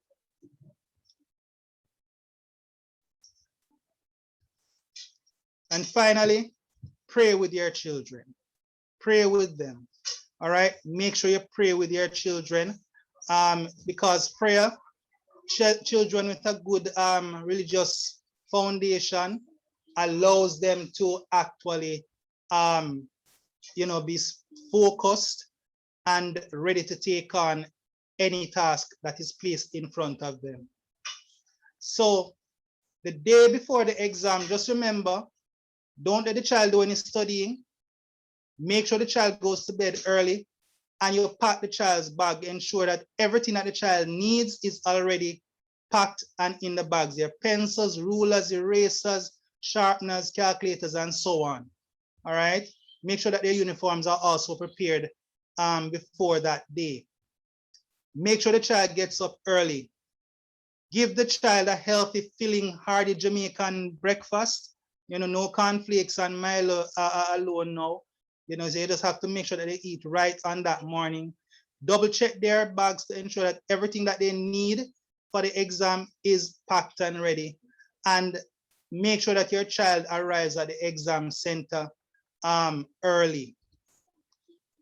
So let us revise now. So we prepare our children for the exams by getting information on the PEP exam, study with your child, teach your child how to relax, provide emotional support, talk about the exam with your child, be your child's biggest cheerleader, support them no matter what, cater to your child's nutritional needs, and of course, pray with your children. So parents, children, these are my challenge. That's my charge to you. Prepare your children for their PEP exam, parents. It's a big day coming up Wednesday. Your child is going to do well. Don't worry about it. They will do well. Just don't, just try your best not to, in your anxiety, in your own anxiety, put additional stress on your child. Boys and girls, you are going to do exceptionally well. You are going to nail PEP. We're not going to have not one child from Maple Primary grade 6 cohort underperforming in this exam coming up. So you make sure that you prepare yourselves well and also do your best. I wish you all the best. And once again, let me thank you all for giving me the chance to make this presentation. So have yourselves a good evening. All the best on Wednesday. May God be with you. And remember, pray.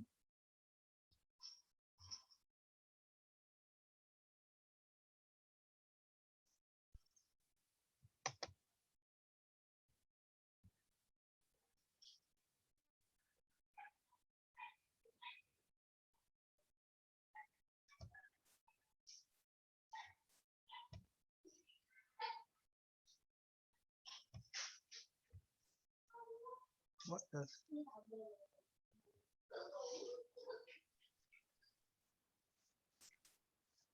Mr. Ratri, it was Yes. indeed a privilege having you here with us this afternoon.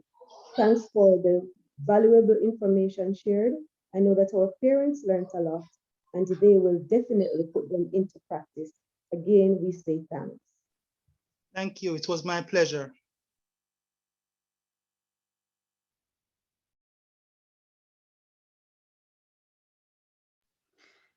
Thank you very much, Mr. Ratri, again, for those tips on parenting support. Parents, the children alone cannot do it, and they need your support.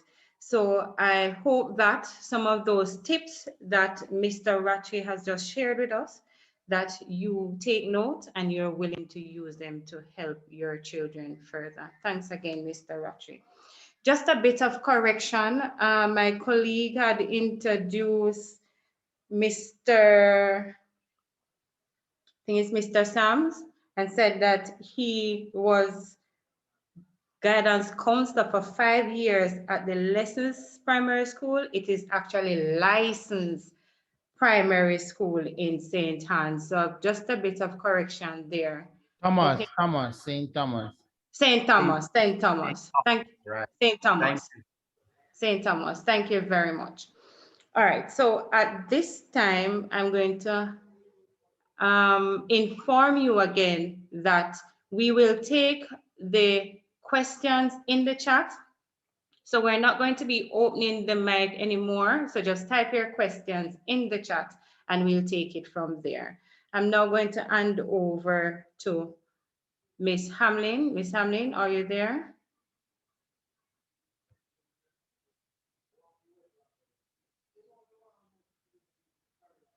Oh, sorry, not time for Miss Hamlin yet. At this time, I'm going to invite Miss Lesolita Smith, teacher at the Maypen Primary School, to introduce our third and final speaker. Over to you, Miss Smith.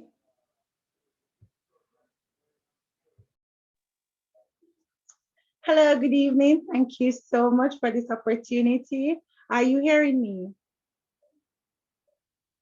Yes, we're hearing you loud and clear. Okay, wonderful. Again, good evening, ladies and gentlemen. It is my great pleasure to introduce today's guest speaker. He hails from the community of Junior Crescent in Maypen, a teacher, a farmer, and an investor. He holds a bachelor degree from the Micro University College in Education, a certificate in project management from the University of the West Indies, and his diploma from the Monique College. He is also a past student of Clarendon College and this wonderful institution, Maypen Primary. And as an outstanding class teacher with excellent communication skills and over 10 years of experience, driven with the ability to complete tasks with quality in mind, not a dibby man, a passionate father and an educator with a track record of producing above average performance with students preparing for exam, a man with a plan. He motivates and promotes higher thinking with an aim of stimulating mind. His track record in 2016 to 2017, 89% of the students sitting the GSAT exam got their first and second choice. In 2017 to 2018, 100% of the students got their first and second choice. He has also received Teacher of the Term from Maypen Primary and Carlong Publisher Limited Top 100 Teachers Award for outstanding contribution to the education system. He is presently a grade 6 teacher at the Maypen Primary School and a co-founder of the JSH Rabbits. He is an entrepreneur. His skills include developing and implementing strategies to facilitate continuous improvement among students. His knowledge of curriculum development and assessment administration make him a very valuable asset.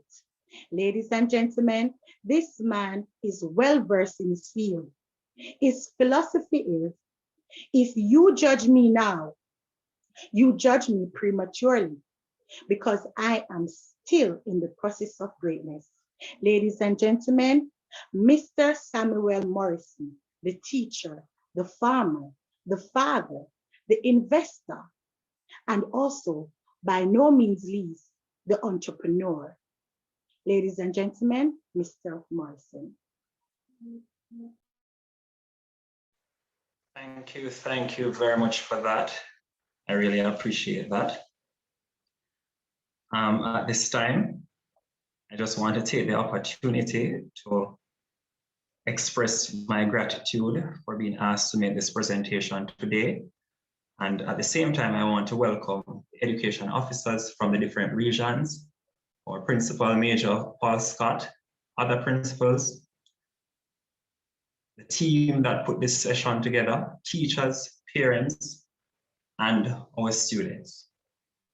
Today, it is my responsibility to share with you some of the tips that I have used over the years to get the success rate that I have gotten in my class. Now, saying that is not with any intention to boast or anything, but I want to share with you something that I have done that works. And as you know, if you know something that works, don't change it. Share it with someone else so that they can also get the success that you have gotten. So today, I put a few tips together, and these tips are the ones that I've used over the years. And I guarantee you one thing, that if you follow these tips, parents, if you follow these tips, teachers, if you follow these tips, students, if you follow these tips, GSAT or any exam at all will not be a challenge. Now, I know that it sounds off because we know that it can be challenging. A lot of times we think that the education can be challenging, but I guarantee you, if you listen to this presentation to the end, you won't regret it, and you'll see exactly what I'm talking about.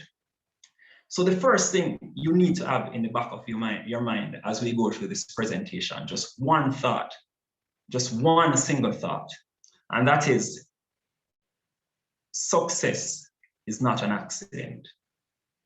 So I want you to internalize this, because this is all I needed to do to convince my students that success is by no means an accident.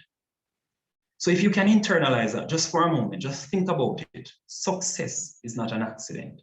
So success in PEP is not an accident. So what is it? And how can we get success? One simple solution, just one, not complicated, just one. And that is simply to plan. And when I say plan, I mean plan properly.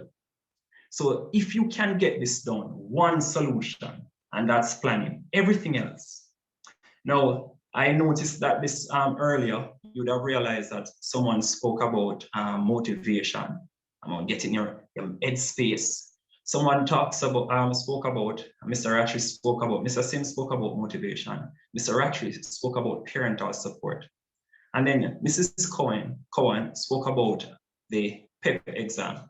Now, if you put all of these together and then you start to plan around it, I guarantee you that what I'm going to say today is going to sound so simple that you might not believe it.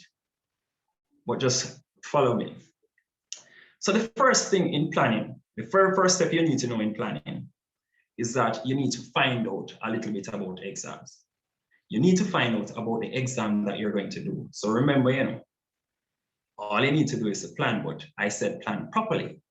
So a lot of times when we're going to do exam, the first thing we do is to find out when is the date. So PEP is coming next week. We have grade 4 students now. We have grade 5 students now, our parents in the group. So the first thing you do is to find out when is the exam. Now that is just the basics. Now the next thing you want to know is what is it that they are required of you to do on the exam? Is it a multiple choice? Is it a short answer? Now, once you have gotten that information, because I'm sure the ministry has shared that information and the teachers have shared that with the students, because the teachers want you to pass, the ministry wants you to pass. So once you know this information, the next thing you need to know is what topics do you need to study for? The most important thing is what topics.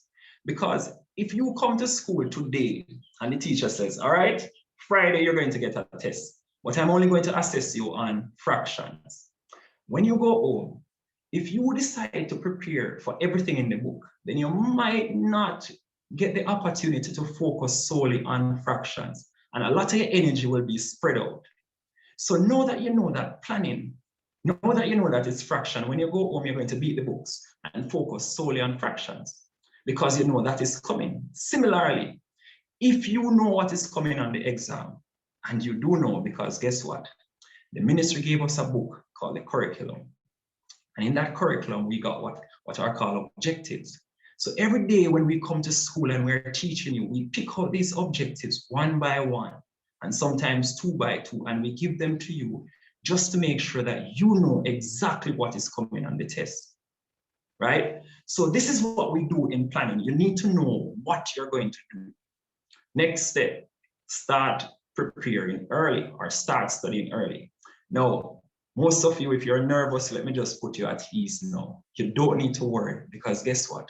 More than likely, your teacher has been preparing and help you to study a long time ago, whether or not you go home, because as a teacher, when I say students go home and study, they will not tell you, but I know that several of them won't study.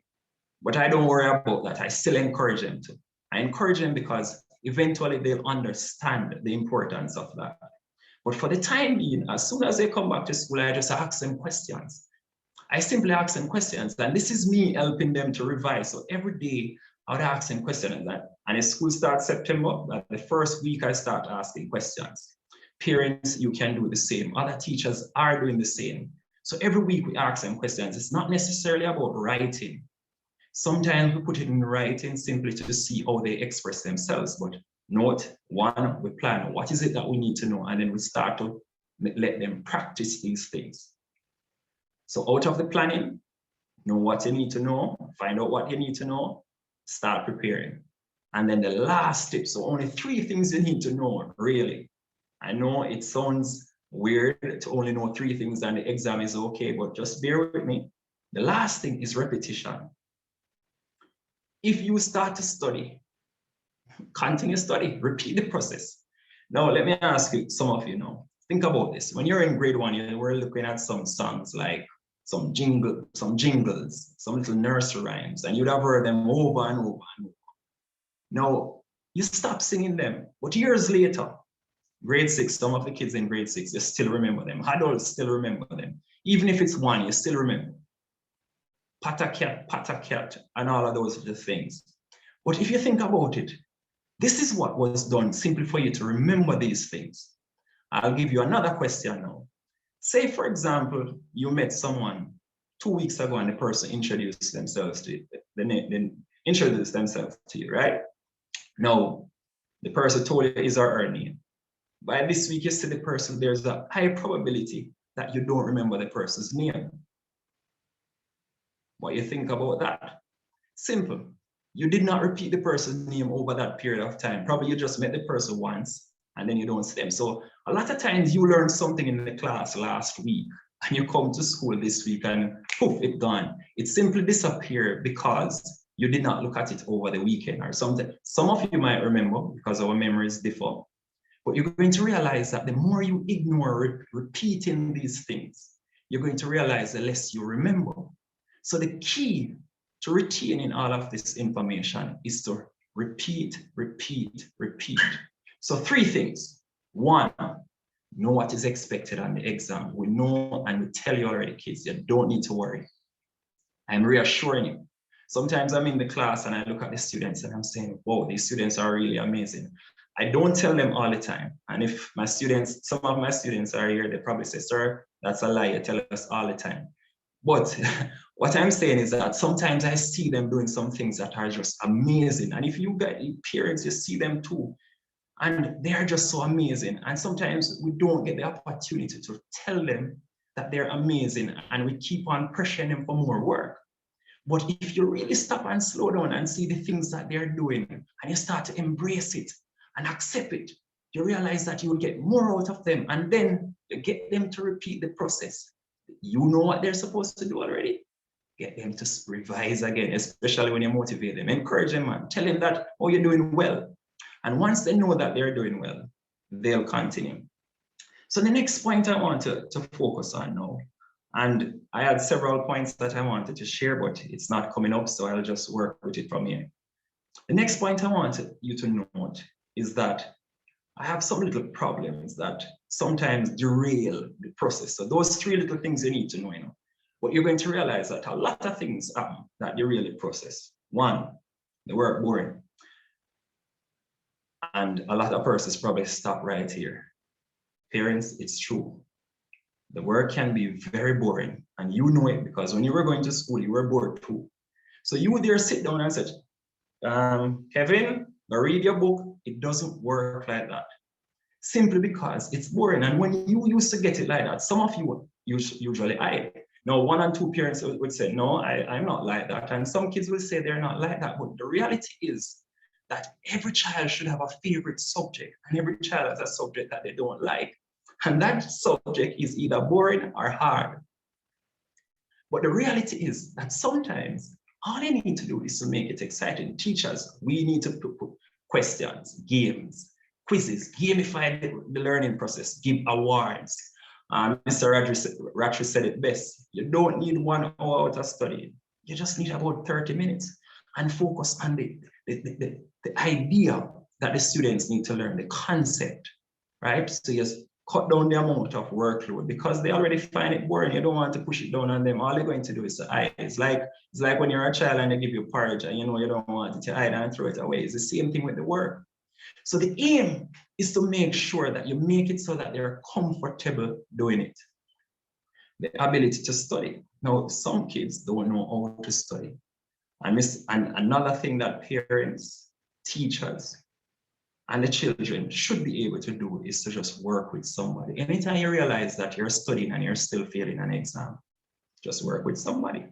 Now, some of you might say, oh, well, exam is Wednesday. Yes, it's never too late for a shower of rain. Exam is Wednesday. We still have tomorrow. Don't miss the opportunity. You can get on it.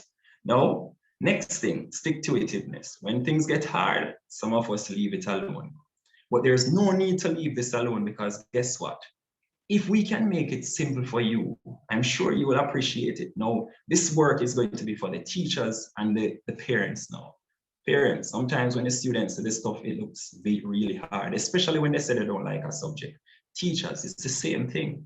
So what do? We simplify the work. Everything can be simplified, even people. We can be simplified. So we simplify it, make it so easy that even a grade 1 can do it at a grade, and we're in grade 6. Make it that easy. And you might say, what's the point? You simply start and then you increase on the complexity, right? You make it a little bit more complex, and by your quint, you'd be amazed at the results. Lastly, supervision. Whatever gets supervised, get done. If you give the child the work to do on their own, you know what is going to happen. So when you're at home, you make sure you try to supervise. Teachers, we supervise their work all the time, and parents, we're asking you to do the same. So let the students tell you, let the kids tell you what they're doing. Now, that is just the outline. So I want to get specific now. So exam is coming Wednesday, and there's a new idea that everybody is going crazy about, critical thinking. What is critical thinking? And can I use it this Wednesday? And the answer is yes. The answer is yes. Now, it's very simple to use critical thinking this Wednesday, whether or not you're using it before. And guess what? I think Mrs. Cohen said it best. It's a natural way of thinking. So you have been using it all along, but today I'm going to add some steps to it. And these steps are going to make you realize that if you can do this, then oh my, your result is going to be amazing. Now, let me take you through it now. But firstly, what is critical thinking? So critical thinking is really your ability to think logically. It's your ability to make connection between ideas and facts. It's your ability to make observation and interpret that information to whatever you think it means in a logical way, though. Don't leave off that part, because the reality is that when it comes down to critical thinking, everybody thinks differently. Everyone thinks differently. And this is why when you're in school, we encourage you to talk, because we're all different and we think differently. So if we're going to think critically, then it's best to share how we think so that other persons can hear our opinions, because we all have a voice, right? So if we're going to use critical thinking this Wednesday on the exam, and parents who are in grade 5, this is very valuable to you. Parents who have kids in grade 5, parents who have kids in grade 4, grade 1, grade 3, grade 2, grade 1. This is extremely valuable. Because what happens with critical thinking is that sometimes it takes a longer time for some kids to develop. So the earlier you start, the better. It's a process and you have to be patient, right? But so if you understand what you need, you can start to facilitate it now. So the first thing you're going to need to do, say for example, this Wednesday, we're going to use critical thinking. This Wednesday, you get a test item, one question. And you want to use critical thinking to respond. The first thing you're going to do is look at it, read it, and say, what is the question? Sounds simple, but if you should hear my students and I all the time, you'll realize that I always ask, what is the question? It sounds simple, but this is what I've used to get all of these good results over the years, just asking the question, one question. What is the question asking? It sounds simple and everybody can do this, you know, parents, you can do it, teachers, we have been doing it. Children, when you're doing it, you can just say, what is the question asking? Just read the question, what is it asking? First thing, if you identify what it is asking, half of the work is finished. And I'm serious, half of the work is finished just by identifying what the question is asking. Nextly, you're going to realize that when you normally get the questions that require you to use critical thinking, they have some background information, right? Or a background story. So they don't just ask a question, they give you additional information. You're going to read all of that information. So the first thing, you identify what the question is, but you need to have the entire picture. So you can't just read the question and say, okay, the question is asking, how old is this person? But they give you some other information that you needed to read to help you to determine how old the person is. So you don't just focus on the question, you look at the entire question or the entire item, test item. So notice now, what is the question asking? So I want you to remember this, what is the question asking? First point. Nextly, what other information was given to help me, because it is there. It is always there, right? So what other information is given to assist me? So once you get that additional information now, it's time to get to work. So how are you going to get to work now? A few little things you need to know now. One, you need to break down that information so that you understand it. So you're going to internalize it down. Now you start to see the critical thinking coming out now. What does this mean to me? Right? So the information is there. What does it mean to me? No, sometimes it can be a little bit more complex than others. So some might be more complex. So you draw for your pencil now. So I'm giving you some practical tips now. You draw for your pencil and you start to write it down. If it's a math question, you start to draw. And when I say draw, you draw a stick man, you draw a circle, you draw boxes, you draw anything at all you want to draw. You just draw it, because guess what? This helps you to organize your thinking. So once you can organize your thoughts now, you start to see the things for what they are. So remember, first thing, what is the question? I'm trying to drill it right in you because this is really valuable. This is the only thing you need to know this Wednesday. What is the question asking? 2, what other information is given to assist me? Because the information is there. Do not ignore that information. What other information is given to assist me in answering this question or responding to this question? So all that information is there. Nextly, let me try and interpret this data now. Let me start to extract all of this information and organize it so that I understand it for myself. Sometimes you might need pencils, sometimes you might not. But don't be afraid to fork out your pencil, guys, and just write it down. Write down, especially if they give you too much information. Sometimes it's best if you see the information, right? So you just make a note of it and separate it, organize it, right? So the next thing, you organize the information now. Now you're going back to the question. Remember I said that once you understand what the question is saying, half of the work is finished. So the next thing you're going to say, which part of this information that I organize is relevant to the question? So now you're looking to respond to the question, but not everything is going to be relevant. And sometimes everything is relevant, but you need to put it together. So you're going to say, which part of this information now is relevant, right? So once you find out which part is relevant, the work done, you solve the problem. You just put it together and solve the problem. That's it.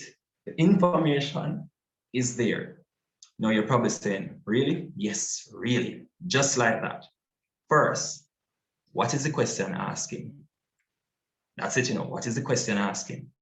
What additional information is there? Don't ignore that part. I'm stressing it because a lot of times we ignore it, all right? What additional information is given? Now I need to organize the information so that I understand it. Remember, I don't care about anybody else now. I understand it, right? Now, once you organize it now, which part of this information is important to my question? So you can't ignore the question. 50% of the work is done once you understand the question. So can't ignore it. Which part of this information that I've gathered now is relevant to the question? You find it because it's already organized. Solve the problem. Problem is solved. No. Before we go though, there's one additional tip that I want to add to it. So if you're in class with your teacher Wednesday or you're home with your parents, kids, try this method, let them talk to you. Because at the end, I want them to share with you what is it that they did. So they want them to share the process with you. What did I do? So they're going to say, first, this is the question. This is what the question is asking. And then they say, all right, then this is the additional information. All right, see, I draw it right here on the book. See it to your mommy, see it to your daddy. And the question is basically asking me about this part of the information. So see it here, question, answer solved. Let them share with you. Now, you're probably wondering why, because not everybody thinks the same. If you notice, I said it before. So by sharing it now, you can help to guide the critical thinking process. Now, you're probably saying it's Wednesday. But guess what? The teachers have been teaching this process for a very, very long time. We taught them, they know it. So children, we believe in you. So you see, Wednesday, after you go through that process, I'm only going to ask you to do one thing. Trust us and trust yourself. You have learned it, you have it covered. We believe in you. And that's why we put those skills in you. Use them. That's it for me. So that's the final tip for you guys. I hope you found that valuable. And if you don't remember them, I'll send them to you because I don't want you to ignore these tips. As a matter of fact, I'm going to copy them and see if I can paste it in the chat right now. Everyone, you need to use this. This is what I've been using. The students in my class can tell you that. They'll tell you that I ask them these questions daily. And I have total confidence that they'll do well. And if you use it with your child, parents, children, if you're going to use it on the exam, teachers, if you're using it with your students, I guarantee you'll see tremendous results. Thank you very much. Thank you very much, Mr. Morrison, for those tips. They're very useful tips. But just to add to what you have just said, or not even just to add, but I want to ask you just 4 questions that you can add some more information to what you have just said, because I know that there are some children who might have these questions and they want to know so much more about it. Can you share with us a creative way in which we can use to remember a particular formula? All right. So over the years, I've used a lot of strategies, and one of them is mnemonics. That is one of them that I usually use. Simply, all right, let me give you a different one because sometimes I change a lot. I change a lot depending on the students because sometimes I share with one set of students, and then when I get another set, you're going to realize that it's a total different group. And I treat students as individuals and they're all unique. So if I use something and it works with another group, it doesn't mean that it's going to work with you. So normally I try to put things into context. When we're in class, sometimes we usually let the students make songs. That is one of them. They make poems with the content. So that is something that they can always use. This is something that they enjoy. One of the reasons I don't use this as much is that sometimes it limits, and I'm not saying you can't use it, I'll encourage them to use it. But I am always about using time as efficiently as possible. And sometimes if I give you a one song, if we don't sing it over and over and over again, they tend to forget these songs. So this is why I don't tend to use songs, but it can be used, and I'll encourage anyone to use those. Write poems, especially for yourself. You can do it. But one of the things I always encourage is that if you're going to make a song with it, please ensure that you use a lot of repetition. Use it over and over. Don't just make it and then leave it alone. It's not going to, are you hearing me? Yes, we're hearing you. Loud and clear. All right, sorry, yes, sorry, yes. So one of the things I would encourage is that if you're going to create a song or any mnemonic, so you're going to take the letters and you're going to make something that you can easily remember. I'm going to encourage the students to make sure that it's something that you are familiar with and you do it regularly. So you don't just do it and put it down.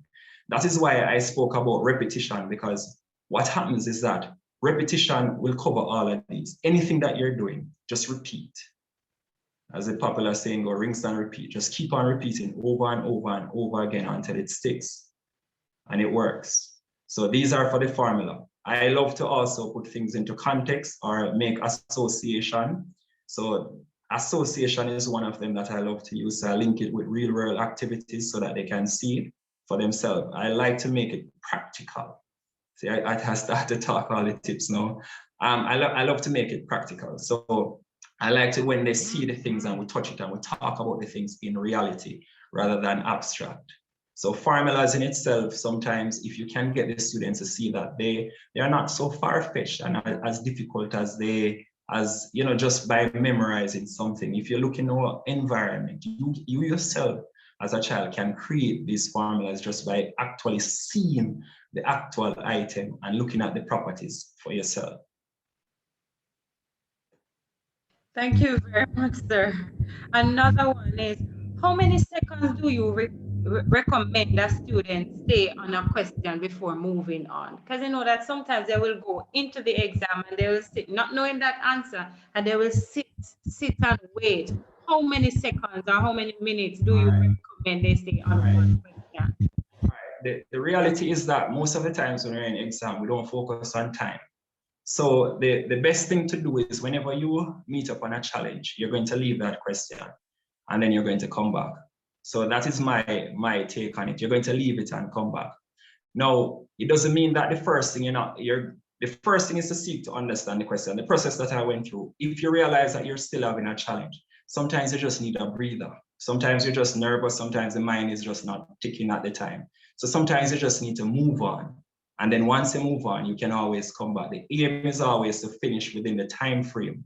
So you need to finish within the time frame. Once you would have finished, I always encourage the students, when you finish, don't come out of the exam. Don't be as excited as the other persons to say, yes, me finish first. It's not a race, it's a marathon. They'll tell you I said that it's not a race, it's a marathon. The race is not for the swift, it's who can endure. So the idea is, it doesn't matter if the person finish in 1 minute and come out of the exam with 100, and you finish at the last minute and come out with the exam, the two of you get the same prize. So the aim now is to simply go in, make sure that you go through the process, answer all the questions. If you meet up on a challenge, there are tons of other questions that more than likely you can do. So you move on and then you complete those questions. When you're finished, you're going to come back and you're going to start over the test. Now, my idea of starting over is to go through the test as if you have never gone through it before. And the students will tell you that. I always say that. Now, if it is that you realize that the time is running out and you go back to that question first and you realize that you can't do it, I don't know if I should say this online, but I'm going to tell you the truth. You better enemy me at this time, because the aim is to make sure that the questions that you can do, you're going to revise them. You need to go back over and make sure that you look at them, you check over thoroughly to make sure that you didn't make any mistakes. Now, this is going to increase your chance of doing well, because the questions that you did know, you know them. The one that you don't know, you're never ever going to know. So don't worry about it. And guess what? Math. The beauty about selecting one of the questions, selecting one of the options when you're definitely sure you don't know something, is that you still have a chance. It's like, well, yes, you still have a chance. Thank you very much, sir. One final question. What if the student goes into the exam and you see a question that has more than one answers that are closely related? How do you suggest the child or the children do an elimination? All right. So say for example, this is why I always say that you trust the process, you know. You see the process that I asked them to go through, it was specifically meant to, when I said that they should trust the process, it was specifically speaking to this. Sometimes you reach the last and then you see two answers that look so similar, but when you look at the process itself, the process only select one. But the two of them look so you ignore the process now and start to elimine between the two. Go back to the process. The process will solve the problem. Just go back to it, right? I'll give you a typical example. Now look at this one now, and I want everybody to listen carefully, if I can remember it, that is. All right. Apple is to fruit as carrot is to, somebody jump up. Oh yes, it's food. Now, if you ask the question, why is it food? You say, well, because apple are food. But did they go through the process? Because the process in the beginning says that apple is to fruit. It was telling you the type of food. But because they ignored the process, you just jump to the word food. What they should have said was carrot is the vegetable. So a lot of times it's just by ignoring the process that I shared with you that most persons would have gotten some of these questions incorrect. So this is why I was saying, trust the process. It will work. Believe me. See a lot of students jumping up. Vegetable. All right, guys. Very good. Okay, thanks again. Over to you, Miss Hamlin, your time. Thank you, Madam Stevenson. Mr. Morrison, you are getting so many comments in the chat. Yes, sir. Good, sir. We know that, sir. Thank you, sir. And I'm getting this one. You're an excellent presenter. Mr. Morrison, you're hearing me? Yes, sir. I am hearing you. Thank you. Thank you very much, guys. We appreciate it. So with that, I need not say much more than thank you for being here this afternoon with us. Thank you for your sound words of encouragement. And I am sure that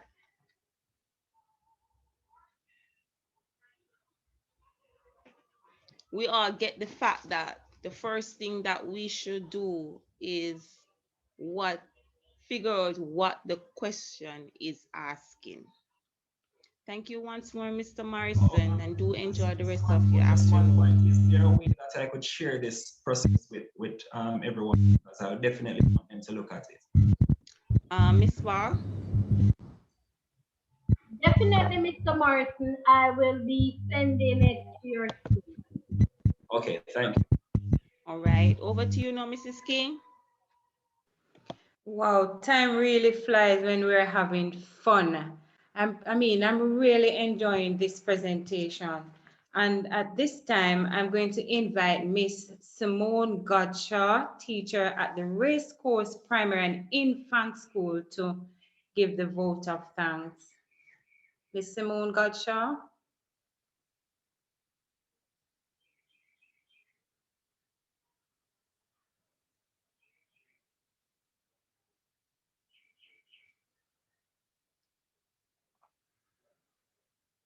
Okay. Good evening, everyone. All protocol observed. I deemed it a great honor and privilege to propose the vote of thanks on this educational occasion. Let me first start by giving glory to the Almighty God for making today's occasion a resounding success. Pastor Langley, thank you for your motivating message about victory. I am sure this has strengthened our approach when faced with challenges. Mrs. Ranger Cowan, thank you for succinctly and effectively conveying information about the primary exit profile, PEP. Your presentation has provided your audience with the information and opportunity to better understand the importance of PEP and the approach they should take when planning and preparing for this assessment. Mr. Samuel Morrison, thank you for sharing your exam tips and strategies with us. Through your kind gesture, the stage is now set to encourage teacher collaboration between lead practitioners and their colleagues. Mr. Donovan Rattray, thank you for highlighting how vital it is for students to have nutritious meals and also how critical it is for parents to be involved in their children's education odyssey. This is one of the best ways to create a positive learning environment for every student. Mr. Mario Sams, thank you for your profound words and for expressing how important it is for teachers and students to be emotionally ready, especially in the upending teaching and learning environment where education has moved from the classroom to computer screens. To our distinguished invitees, parents, and students present here today, and those who are watching virtually, I thank you all for accepting the invite. To our students of Maypen Primary, thank you for that entertaining performance and reminding us not to worry about a thing. Major Paul Scott, thank you for highlighting,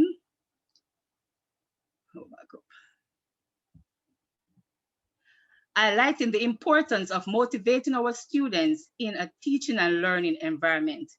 Mrs. Ball Wilson, thank you for your heartening, encouraging words. To our moderators, Mrs. Stevenson King and Miss Tamara Amlin, may I take this opportunity to both thank you and congratulate you, colleagues, for the tremendous role you both played today. Continue to shine and strive for excellence. Finally, I leave you this inspiring quote by Martin Luther King. An individual has not started living until he can rise above the narrow confines of his individualistic concerns to the broader concerns of all humanity. Once again, I thank you all for your attention.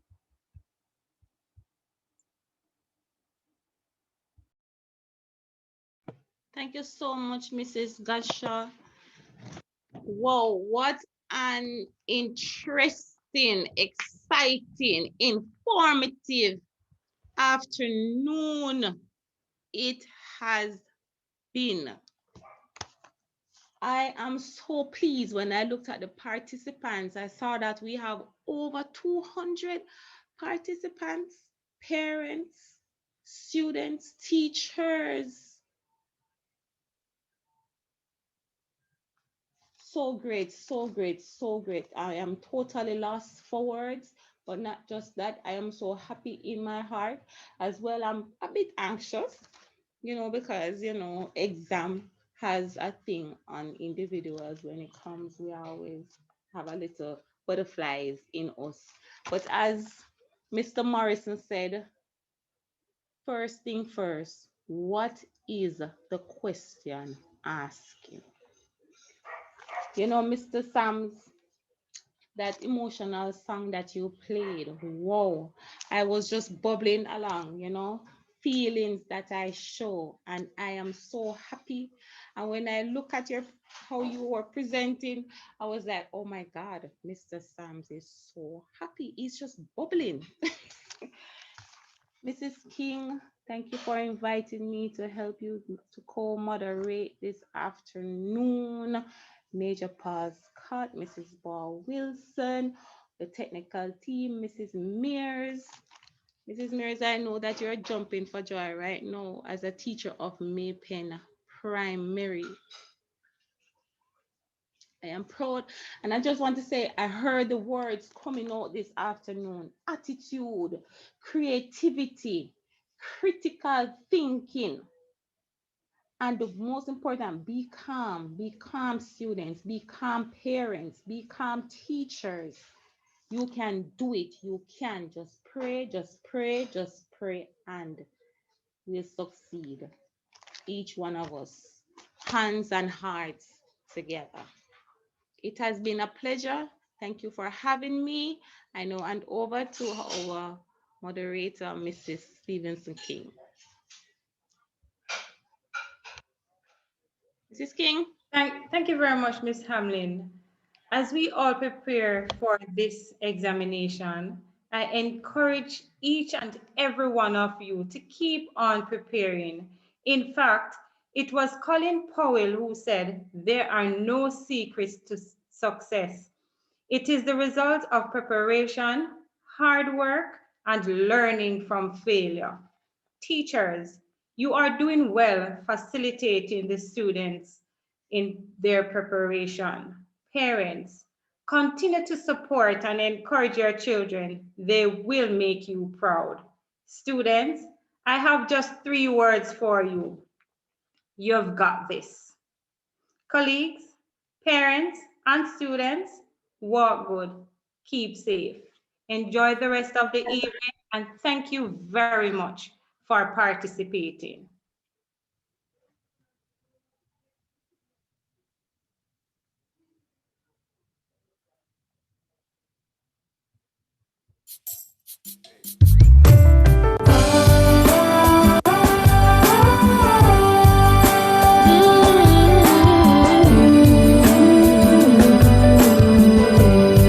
Keep on pushing